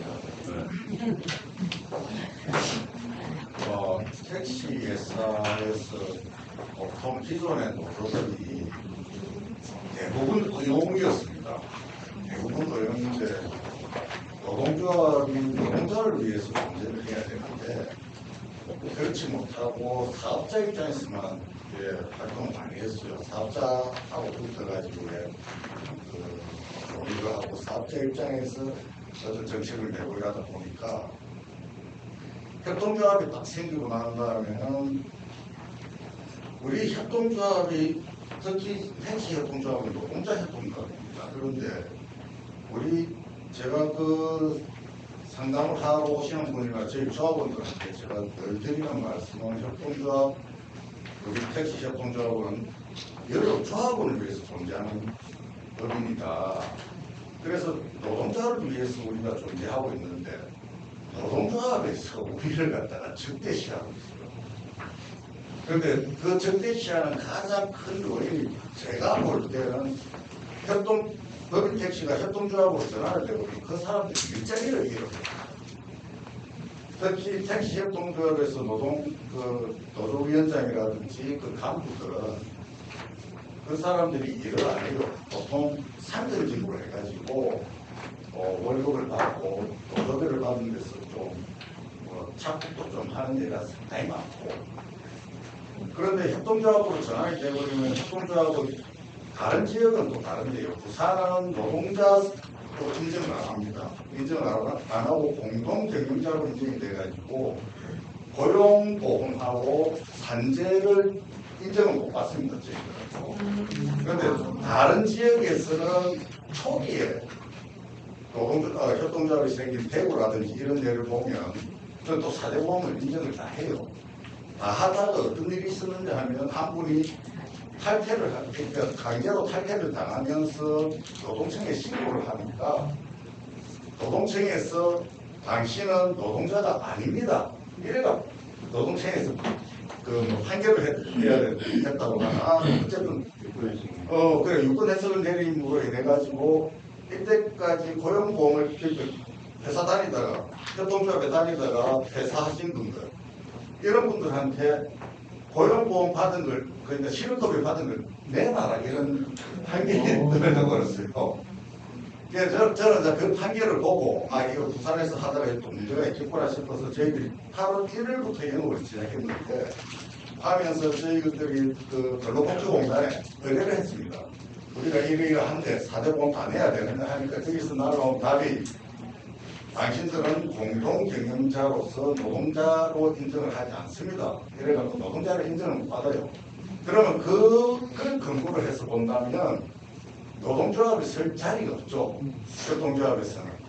그런데 저희들은 철저하게 조합을 위해서 존재한다고 저는 믿고 있고 또 그렇게 일을 하고 있습니다. 그런데 도주에서는 어떻게든 우리를 비방하고 어떻게든 배를 끼치려고 하고 있습니다. 그리고 실제로 그런 예가 있고 그런 이야기도 들리고 특히 그 정택이라고 그 한국노총 소속의 몇몇 분들은 칼을 갈고 있다 그런 이야기도 들리고 있어요. 그래서 저희들도 어떻게 대처해야 할지 같이 붙어서 토론하면 저는 자신은 있습니다. 실제로 지금 그런 상황입니다. 그래서 노동조합이 노동자를 위해서 존재해야 되는데 그렇지 못하다는 데 대해서 저는 상당히 안타깝게 생각하고 이거 질문이라기보다 이 자리를 비워서 제가 하소연을 좀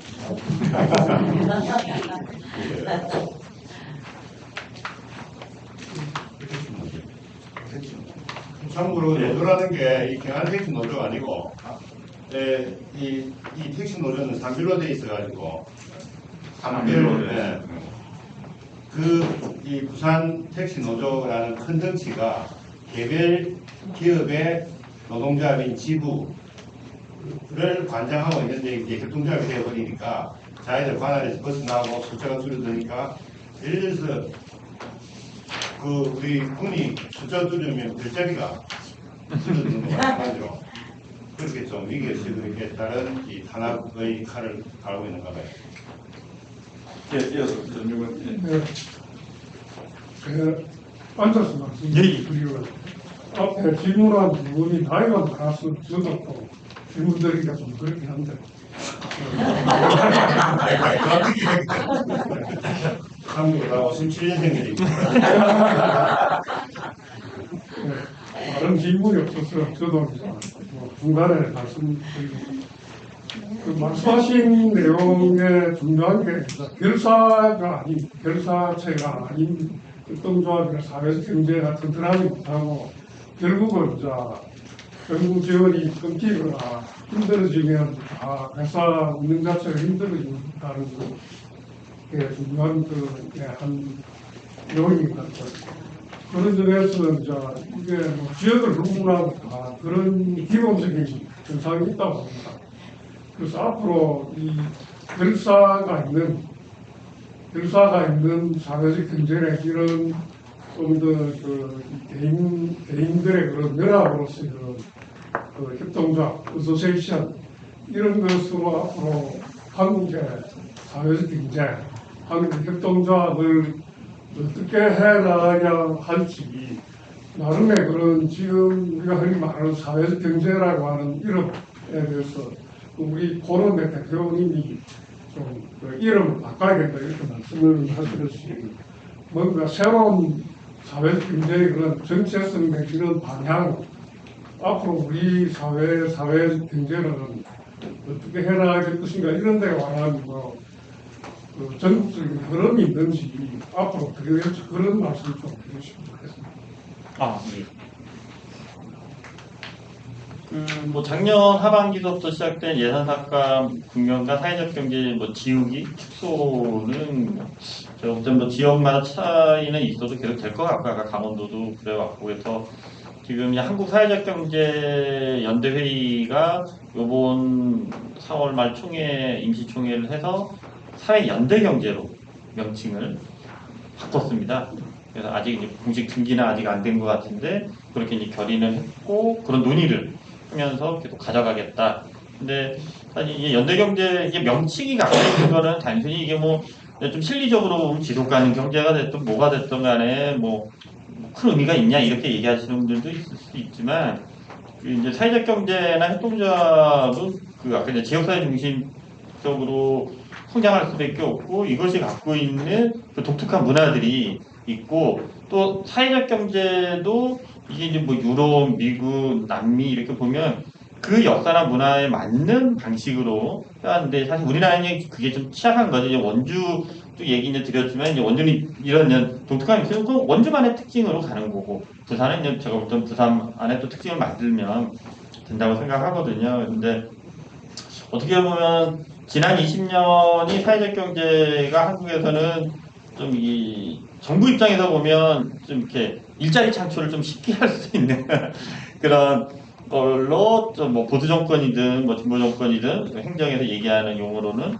뭐 그렇게 이제 쭉 해와서 이게 이제 맞았기 때문에 지난 20년 해왔는데 제가 볼 때는 지금은 이제 그렇게 판단하지는 않는 것 같아요. 단순히 이게 제가 볼 때는 뭐 윤석열 정권이 들어서서 뭐 이렇게 저기 한다 이런 것보다는 전체 우리나라에 대한 이 자본 흐름이나 사회 구조 자체가 사회적 경제 이렇게 더 하는 것에 대한 좀 효용성 이게 또 정치적으로는 뭐 이렇게 해석할 수도 있는 방향도 있는 것 같고요. 그래서 저는 한편으로는 지난 20년 이렇게 성장해왔다면 지금은 어떻게 보면 한편으로 잘 됐다. 좀 숨고르기 하고 진짜 이제 우리의 결사나 우리 지역사회에 맞는 새로운 개입 전략을 만들어내고 그거를 좀 합의하는 과정들이 좀 있어야 되지 않을까. 그래서 사실 원주도 그 이제 1부, 2부 역사의 그 어르신들과 그 많은 선배 그룹들이 진짜 엄청난 민중들을 만나는 노력을 하셨거든요. 진짜 광산에 가서 광부들을 소비조합, 신영통조합 만들어야 된다고 했을 때 탄광 갱도까지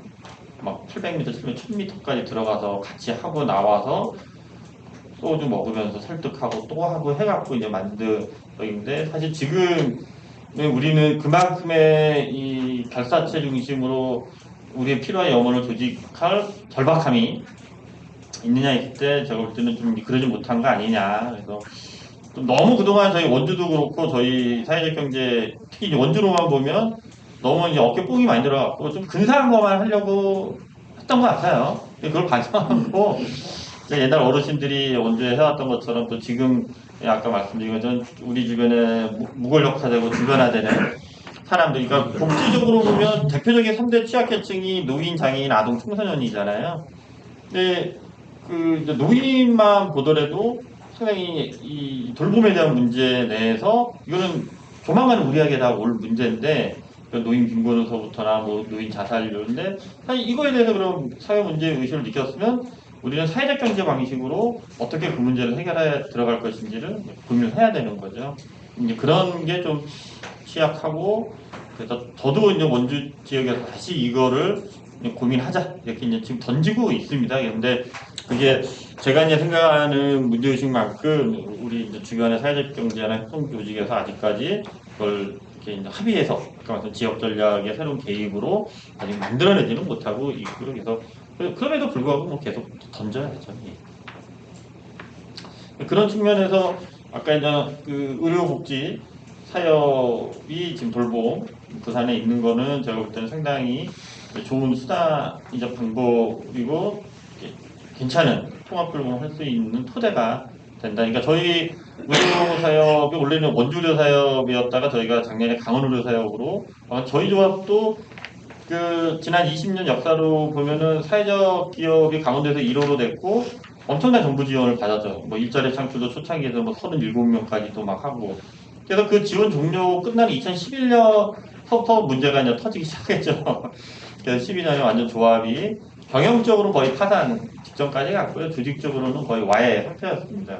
그래서 그때 저희가 법인 산하의 복지사업단까지 하면 사업단이 9개가 있었어요. 좀 크게 잘 나가고 있었는데 한순간에 그냥 그렇게 돼서 그거 이제 회복하는데 4년의 시간이 걸렸던 거죠. 근데 그때 이제 13년 조합이 거의 문 닫을 뻔한 상황에는 또 당연히 급여도 당연히 못 주고 뭐 줘도 반밖에 못 주고 그걸 다 출자금으로 못 준 거는 돌려놓고 그렇게 주고 나면 월말 뭐 30일날 임대료나 그게 간신히 막 해서 주고 나면 통장에 진짜 돈 10,000원이 없었습니다. 그래서 직원이 문방구 가서 체크카드, 보통 법인카드도 발급을 안 해줘서 워낙 재무상태도가 안 좋으니까 문방구 가서 샀는데 10,000원이 없어서 결제가 안 돼갖고 왔던 적도 있고 그래서 그 과정을 다 이제 겪고 어떻게든 이제 정상화는 시켰는데 그러면서 아까 이제 문제는 우리는 왜 이 어려운 길을 해왔고 뭐가 어디서 잘못됐길래 이렇게 됐을까 그런 것들을 근본적인 고민을 계속 하게 된 거죠. 그러면서 아까 말씀드린 너무 이제 좀 근사하고 있어 보이려고 하고 그렇지 않은 것들을 했는데 그걸 인정을 빨리 했으면 됐으면 그걸 이제 못 해왔던 게 있고 근데 지금 이제 저희 이제 의료사업은 이제 많이 안정이 이제 됐고요. 아까 말한 비즈니스 모델 자체가 외래로 오는 걸로는 기존의 많은 민간 의료기관과 차별화를 시킬 수가 없어요. 뭐 의사 선생님이나 의료 장비 이런 것들이 기존 민간과 비교해서는 저희가 뭐 상대가 안 되기 때문에 근데 이 찾아가는 의료 서비스 자체는 비즈니스가 되기 시작했어요. 이제는 처음에는 이게 단가가 수가가 낮아서 좀 많이 망설여. 지금의 기존 많은 그 의료기관들은 아직도 수가가 낮다고 해서 참여를 많이 안 하는데 저희 정도면은 이건 해볼 만하다. 그래서 부산도 이 부산 돌봄 사역을 의료 사역을 중심으로 그런 구체적인 그러니까 우리가 먼저 실천할 수 있는 영역서부터 해서 비영리적으로 돌봄의 문제를 어떻게 가져갈 것인지 만들어내면 기존 수가로만 계산해서 들어가도 망하진 않아요. 거기 이제 협동조합의 결사가 플러스돼서 사람, 조직, 돈, 공유지가 이제 붙기 시작하면 거기서부터 경쟁력이 더 점프가 되기 시작하죠. 그래서 이제 그런 걸 구체적인 이제 결사와 비즈니스 모델을 뭐 일단 뭐 돌봄서부터나 근데 저도 원주에서는 지금 이 돌봄 통합 돌봄 분야와 그 다음에 갈결이 금융국진이 신협이랑 해서 아까 사회적 예탁금 사회적 자본 조성하는 것부터 하려고 하고 그 얘기를 계속은 하고는 있습니다. 그래서 부산도 부산 상황에 맞는 그 업종이나 사업 전략을 먼저 짜시면 될 것 같습니다.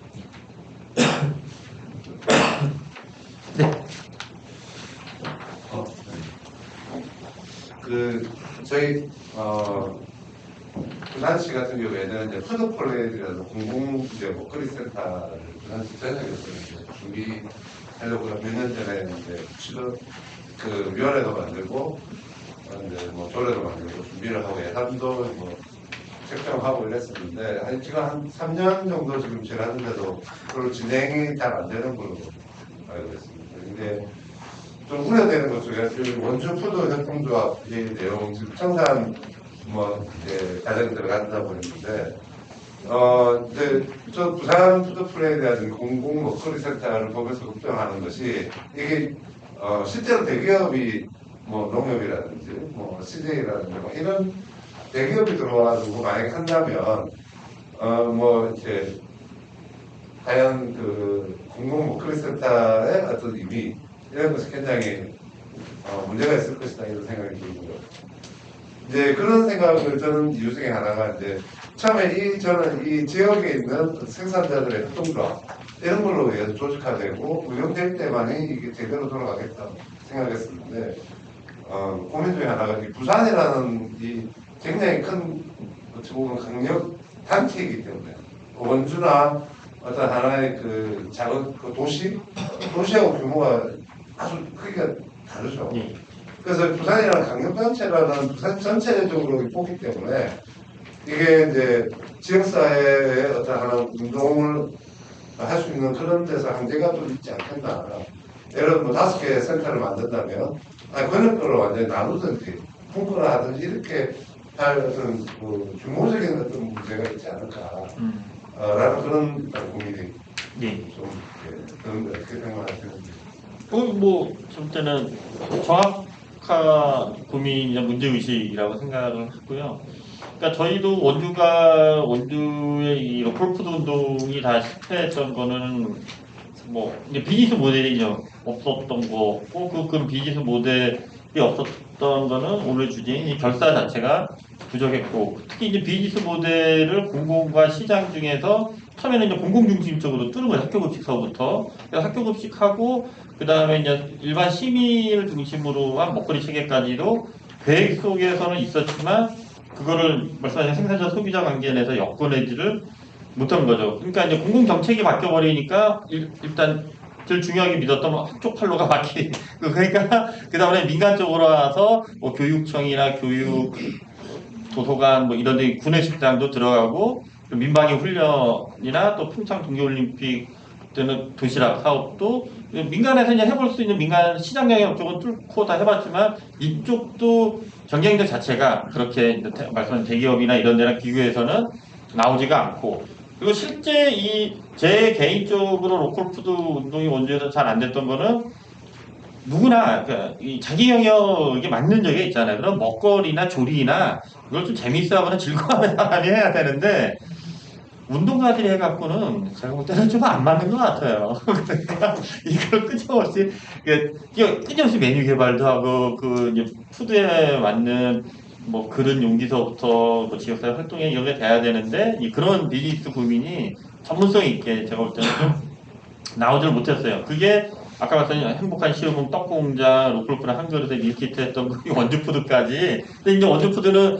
그래도 나름 저희 네트워크의 이제 자회사 같은 개념이라 어떻게든 해보려고 했는데 더 이상 뭐 비즈니스 모델을 만들거나 이걸 또 그 이사장님이 선배님이신데 이걸 뭐 이끌어 갈 만한 이제 명분 자체가 비즈니스나 가치적으로도 특히 그 원주가 원주만 그런지 강원도인지 그 결식아동 지원을 도시락 이걸 했는데 이거를 이제 카드 자체로 바꿨잖아요. 그러니까 애들이 그냥 쉽게 편의점 가서 방과후나 방학 때 먹어버리기 시작하니까 이걸 뭐 어떻게 할 수가 없는 거죠. 그래서 그렇게 이제 비즈니스 모델 바뀌어갖고 지금은 말씀하시는 문제의식은 제가 볼 때는 그냥 부산 한살림이 제가 알기로는 계속 고민하는 이제 지역 먹거리 체계 내에서 한살림이 갖고 있는 고민을 옛날부터 하셨기 때문에 전체 부산을 커버하지 못한다면은 근데 이게 원주푸드 경우로 봐도 좀 어려울 수는 있는데 방역을 나누면 우리는 한 지역은 이 사회적 경제 방식으로 보면 우리가 먹거리 체계 플랜을 들어가겠다. 그래서 이게 이제 동시적으로 들어가는 거죠. 생산자 조직해서 생산자의 생산물을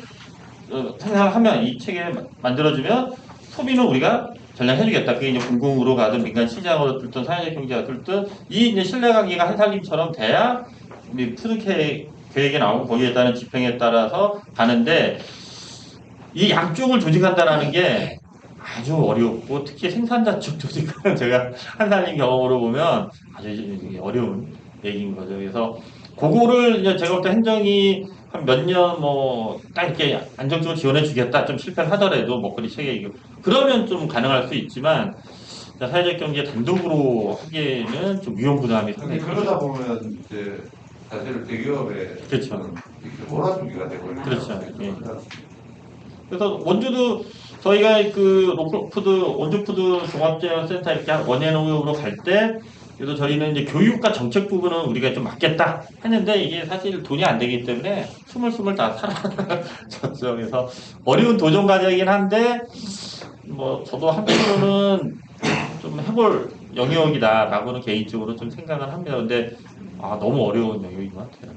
푸드 종합계획을 세워서 실천을 사회적 경제 방식을 한다는 거. 네.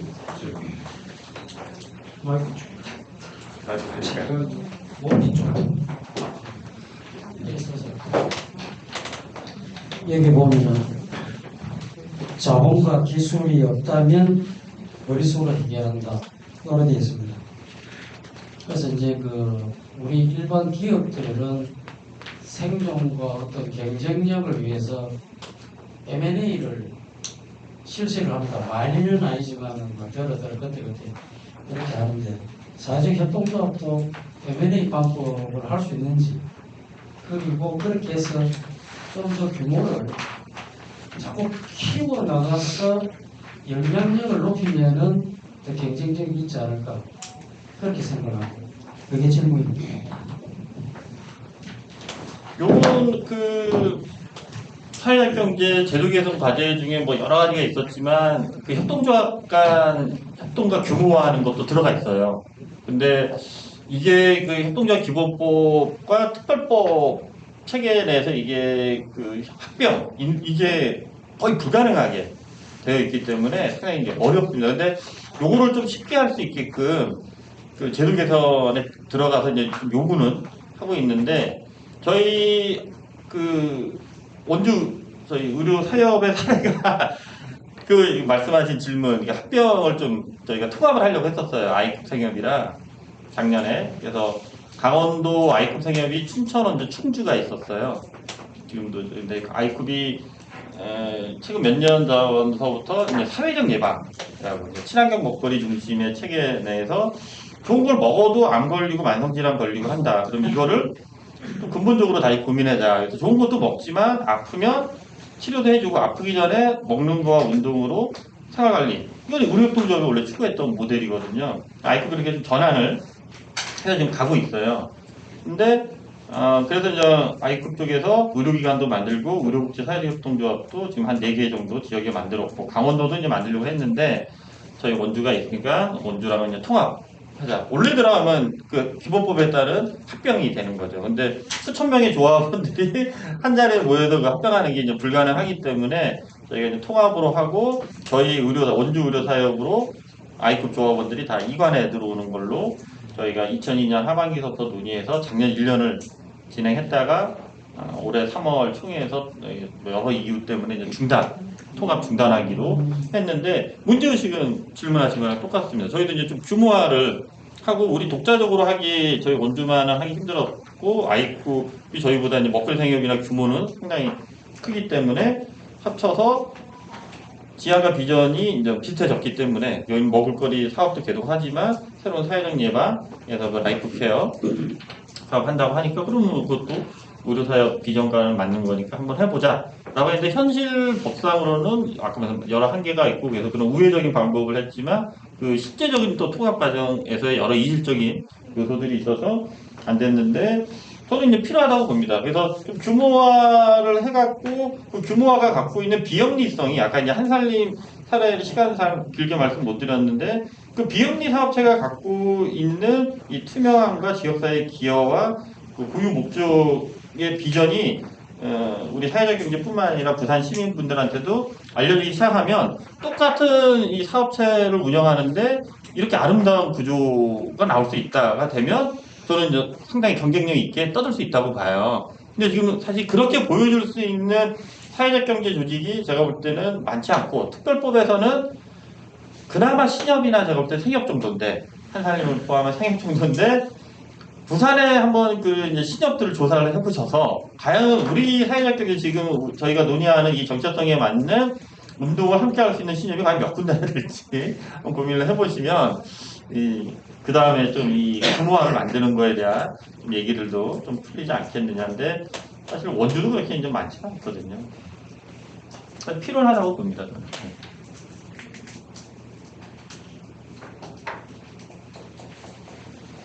예, 또 뭐 우리 개별 뭐 사회적 경제 조직 협동조합 사회적 기업이든 다른 사회적 기업이나 다른 사회적 경제 조직과 뭐 협업이나 연대 사업이나 이런 걸 하면서 뭐 어려웠던 거라든지 혹은 뭐 난제가 부닥쳤다든지 상대적으로 원주는 오랫동안 그런 그러니까 현재 경험들이 있으니까 혹시 그런 문제가 있었다면 그런 것도 한번 좀 네. 그 화명동에서 왔고요.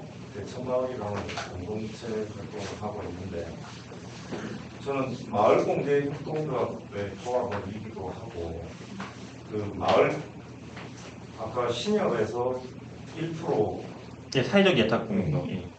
그 기금을 모아서 사고 싶다는 요게 저희들 협동조합에도 좀 사업으로 좀 하고 싶은데 어떠한 형식으로 좀 아까 간단하게 설명해 주셔서 좀 이걸 마을에서도 좀 이루어내려면 어떻게 하면 좋을까 조언을 드립니다.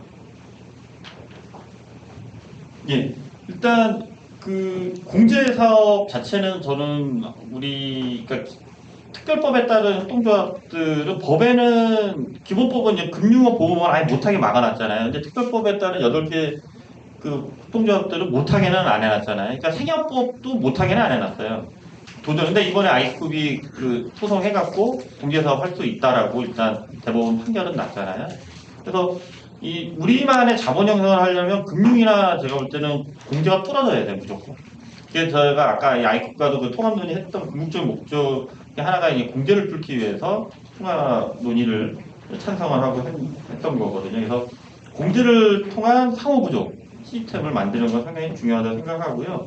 그 방법을 다각도로 그 현실 상황에 맞게끔 해야 되는데 신협이 많은 그 상품 중에 사회적 예탁형 상품이 있습니다.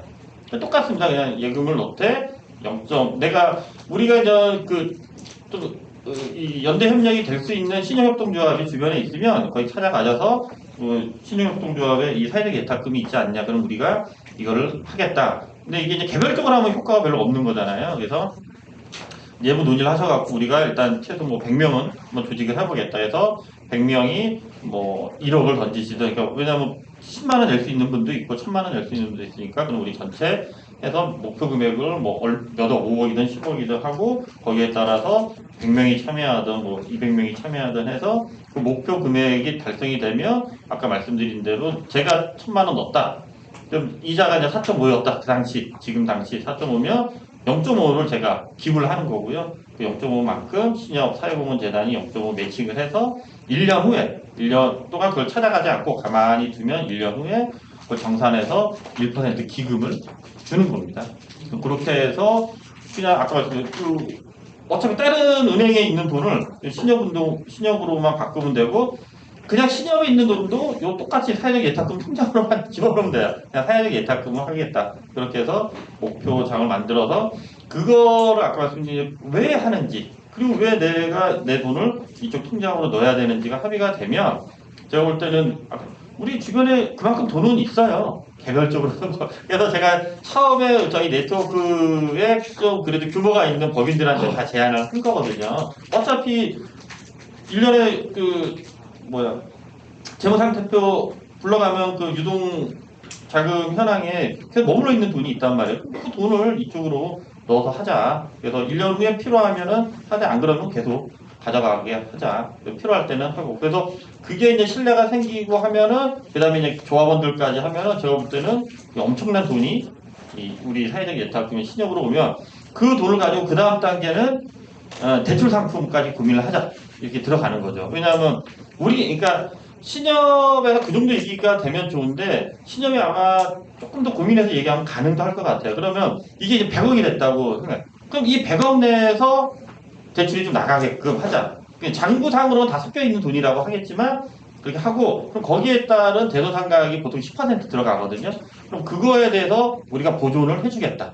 그러니까 이게 연대 보증 같은 것들을 해주겠다 해서 100억에 보통 지금 부산은 뭐죠? 제가 원주 대충 갔을 때도 사회적 경제 조직 중에 단기 유동 자금으로 5천만 원 이상 필요한 데 별로 없어요. 그 정도 규모가 큰 조직이 별로 많지 않기 때문에 뭐 시설 투자나 이걸 하지 않는 이상 그럼 5천만 원이라도 6개, 1년에 6개면 한 3억 정도면 그리고 2배수 잡아도 6억이에요. 그 정도 규모가 돌기 시작하면 제가 볼 때는 돈이 이제 왔다 갔다 하는 거죠. 그러면 신협 입장에서 예탁금도 되고 대출도 나가고 그런 형태로 우리 자본 형성을 하는데 제가 지금 밝음 신협에도 던져는 놨어요. 신협이 아직까지는 이제 개별 대출을 많이 하려고 하지 이쪽 사회적 규모가 작으니까 그러니까 밝음 신협도 자산이 5천억이 넘어갔어요. 그러면 1인당 대출 한도가 한 40억 정도 돼요. 그러면 지역 건설업자나 이렇게 원룸 짓고 뭐 하시는 분들한테 한 30억 뭐 크게 35억이 나가서 이게 이자 받는 게 낫지 이렇게 작게 하는 것들에 대해서는 크게 아직 관심이 없는데 뭐 그런 식으로 이제 단계 좀 고민을 해나가면 우리만의 이 사회적 자본이 좀 형성되지 않을까. 예.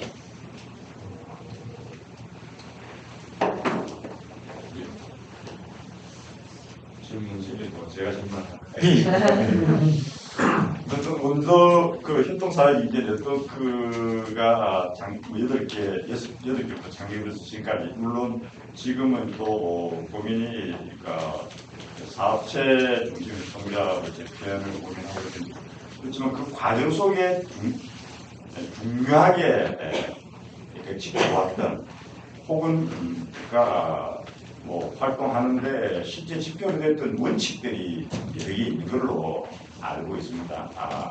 이제 그런 원칙이 중요하게 있었던 원칙이 뭔지 좀 한번 설명해 주시고 또 그런 원칙 중에 설사 재배된다 하더라도 계속 가져가야 될 원칙 그 중에 또 어떤 건지 그걸 좀 말씀해 주시면 고맙겠습니다.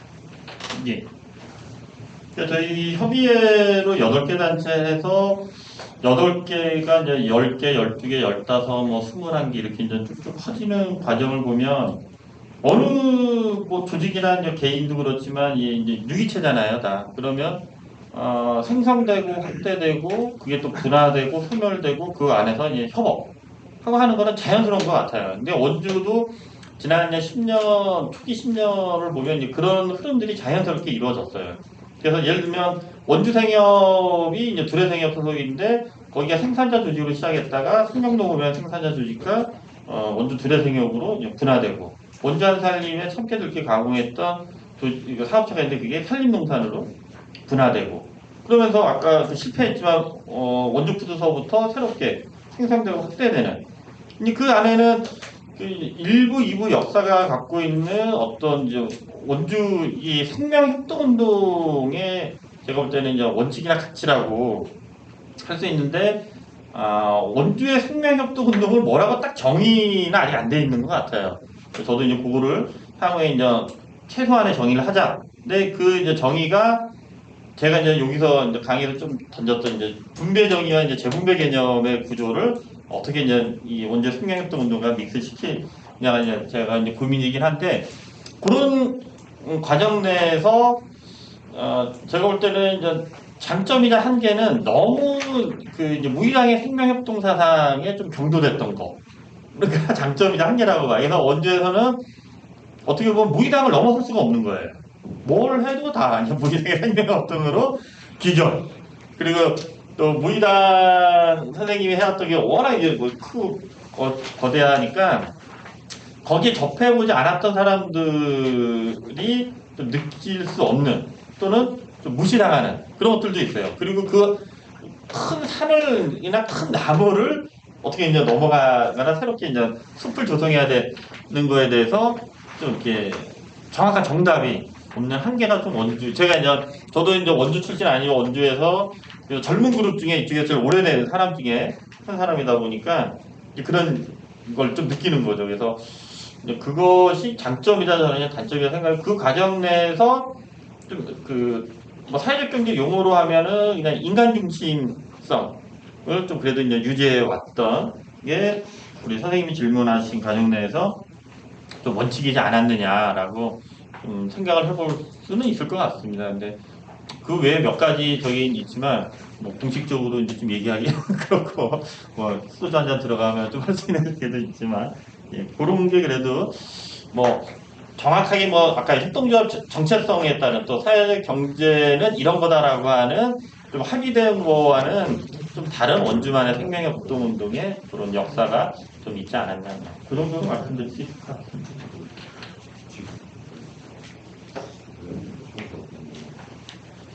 네.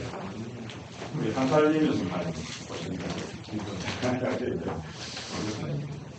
부산 한살림에서 뭐랄까 부산 한살림이니까 이전에 맞닿을 수 있는 부산 지역에서 협동과 경제 인사 말씀에도 이사님 잠시 언급을 하셨습니다만 그런 쪽에 뭐 생각이 좀 가지고 계시는지.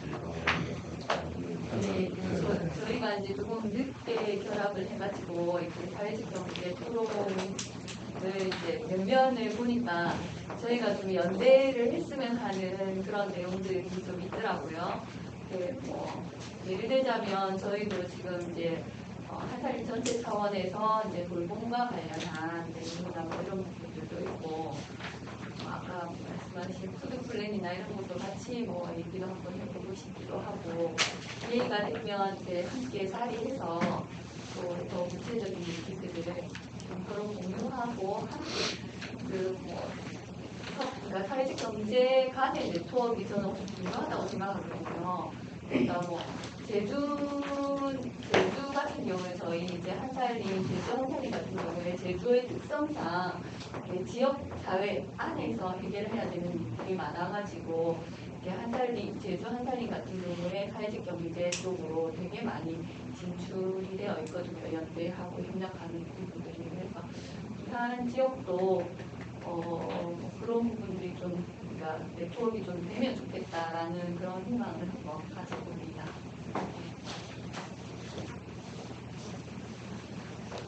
또 이야기하시 하거나 궁금한 게 있습니까? 혹시 주제하고 관련없는 질문도 가능합니까? 이제 궁금한 이제 시험 답변할 수도 있는 거예요. 교육은 예. 사회적 기업 이렇게 활동들을 하시는데요. 그러면 보면은 이렇게 다들 개별적으로 사업들을 다 하시는데 어떤 여기도 중앙회라든지 그런 단체가 따로 있습니까? 우리가 신용조합도 보면 중앙회가 있고 그렇잖아요. 있죠. 예. 그럼 이 사회적 국가들이 모인 중앙회가 따로 있습니까? 예. 그럼 그 중앙회에 모두 회원으로 다 가입돼 있어요? 그건 아니죠. 그건 아니고. 예, 이제 그러니까 사회적 중앙회가 있고 뭐 강원도 사회적 협의회가 있지만 거기 가입한 데도 있고 그렇지 않은 데들도 있고 또 그게 결속력이 큰 데도 있지만 그렇지 않은 데들도 있고 강원도는 사회적 기업 협의회가 이렇게 유명무실합니다. 구성원되어 있죠. 실질적으로 중앙회가 있지만 효율성이 거의 없다는 이야기인가요? 그렇죠. 예. 근데 참고로 이제 사회적 기업 주체가 꼭 그러니까 법적으로 있는 뭐 사회적 기업, 마을기업, 동작, 자기분 부산에도 그 별로의 협의회는 있습니다. 부산 사회적 기업 협의회. 그러니까 자활기업, 그러니까 부산 협의회 있는데 전체 그걸 한 게 단위를 이제 그걸 하면 부산 전체 그러니까 각 별로의 또 네트워크는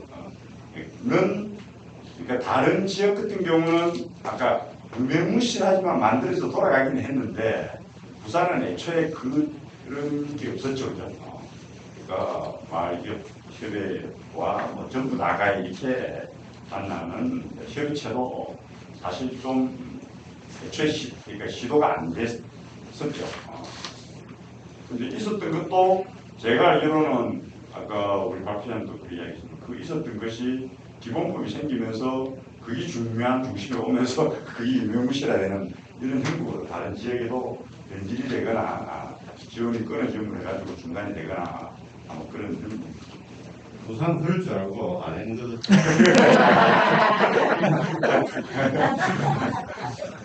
아니 그 생각이 나서 한 번 더 질문했습니다. 한국 사회경제연대회가 명칭을 바꾸기로 하셨다고. 예. 사회 연대경제. 연대경제. 금방 이 농담 비슷하게 했는데 이 예를 들면 네 개의 사회적 경제 조직의 각각 협의체들이 부산에는 그 네 개를 아우르는 뭐 또 다른 협의체는 없었어요. 결과는 잘 됐다고 생각하는 게 농담만이 아니라 각 협의체들이 실제로 결사의 조직이 아까 말씀하신 아니었거든요. 그러니까 이 제도에서 만들어지는 게 자연스럽게 어떻게 보면 그냥 그 협의체가 되기 때문에 그게 사회 운동성이랄까 이런 게 거의 없고 오히려 뭐 하다 보면 조직에서 리드를 잘하시는 분도 있고 문제적 인물들도 들어서기도 하잖아요. 그런 경우에 전혀 그런 것들을 정화할 수 있는 역량 자체가 없었던 걸로 보면 아예 그런 조직이 없었던 게 참 다행이다. 우리 성견 지명이 있었다 했죠. 그러니까 사회연대 경제로 바꾼 그 고민이 있었을 거고 말이죠. 우리는 사실 지역에서는 한국 사회경제연대를 잘 몰라요. 뭐 활동이라든지 그래서 왜 바꿨는지도 잘 모르고 그게 지역사회에 뭐 상당수 사람들한테는 그냥 명칭을 아는 정도. 물론 이제 실제로 들어가 보면 여러 가지 이제 법제도라든지 이런 부분에 대해서 일을 많이 하시는데 실제로는 이제 잘 모르는 조직인데 그럼에도 불구하고 고민이 있다면 지역에서도 이 제도에서 만들어지는 사회적 경제 조직들이 사실은 그 하나의 협의체를 구성할 수 있는 힘도 없었고 또 범위도 없었는데 실제 그게 필요하잖아요. 아까 택시 이야기를 했지만은 이런 문제에 대해서 같이 힘을 가지고 뭐 제기를 해준다든지 아니면 좀 부당한 이 사회 경제 조직 내에서도 억울한 또 운동 터지는 일이 많은데 그런 부분에 대해서는 같이 이제 공감하고 힘을 쏟아준다든지 이러한 뭔가 구심은 필요한데 오히려 기존 4개의 사회 경제 조직들의 협의체는 저는 의미가 없다고 보고 새롭게 만들어져야 되는데 아까 말씀하신 한국 사회적 경제가 사회적 경제로 어떤 그 고민 이런 것들이 좀 지역에서도 비슷한 측면도 있을 것이고 또 지역에서도 혹은 뭐 제안하시거나 좀 권유하실 만한 말씀이 있으면 저희들도 좀 참고를 하면 어떨까 그런 생각이 듭니다.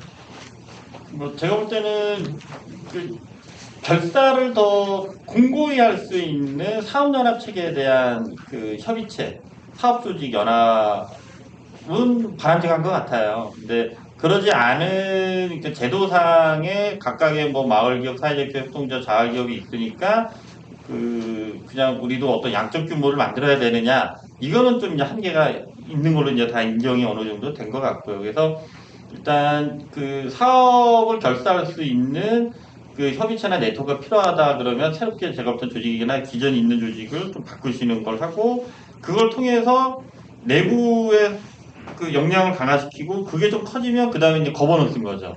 그러니까 이제 민민끼리 그렇게 사업의 연대 협력 전략을 하고 그 다음에 커지면 그걸 가지고 거버넌스 행정한테 요구를 할 수가 있고, 행정이 아까 정책적인 거나 이런 것들이 필요한데, 그동안은 저희가 너무 힘이 없는 상태에서 양적으로 많이 만들어져서 그냥 그 형식적인 협의체가 만들어졌기 때문에 제가 볼 때 좀 한계가 있는데, 그거는 그렇게 바람직한 모습은 저는 아니라고 이제 생각합니다. 그래서 지금 이게 서울 중앙 단위의 연대 경제나 협의체들도 다 그냥 상급 단위의 단체들이 이제 들어와 있는 거죠. 그러니까 힘이 없죠. 그래서 선생님 말씀하신 것 같은 특별법에 따른 그 연합체나 중앙의 조직들은 다 사업을 일원화해서 갖고 있잖아요. 그게 힘이 있죠.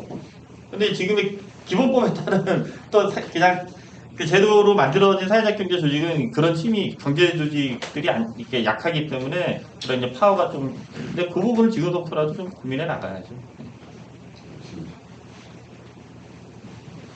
예, 지금 이제 9시 25분, 원래 예정된 시간보다 좀 25분 정도 그렇습니다. 질문 되겠습니다. 끊고 마무리해도 되겠습니까? 예.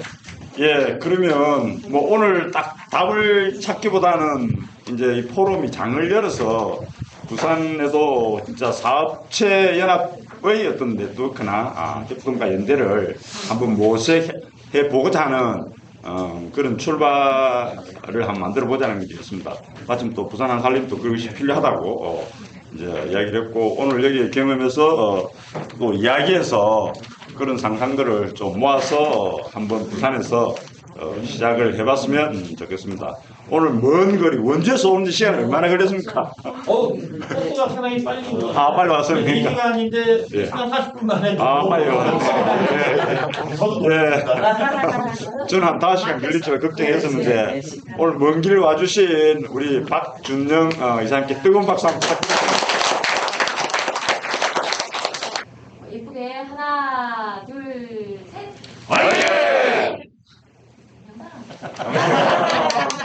수고했습니다.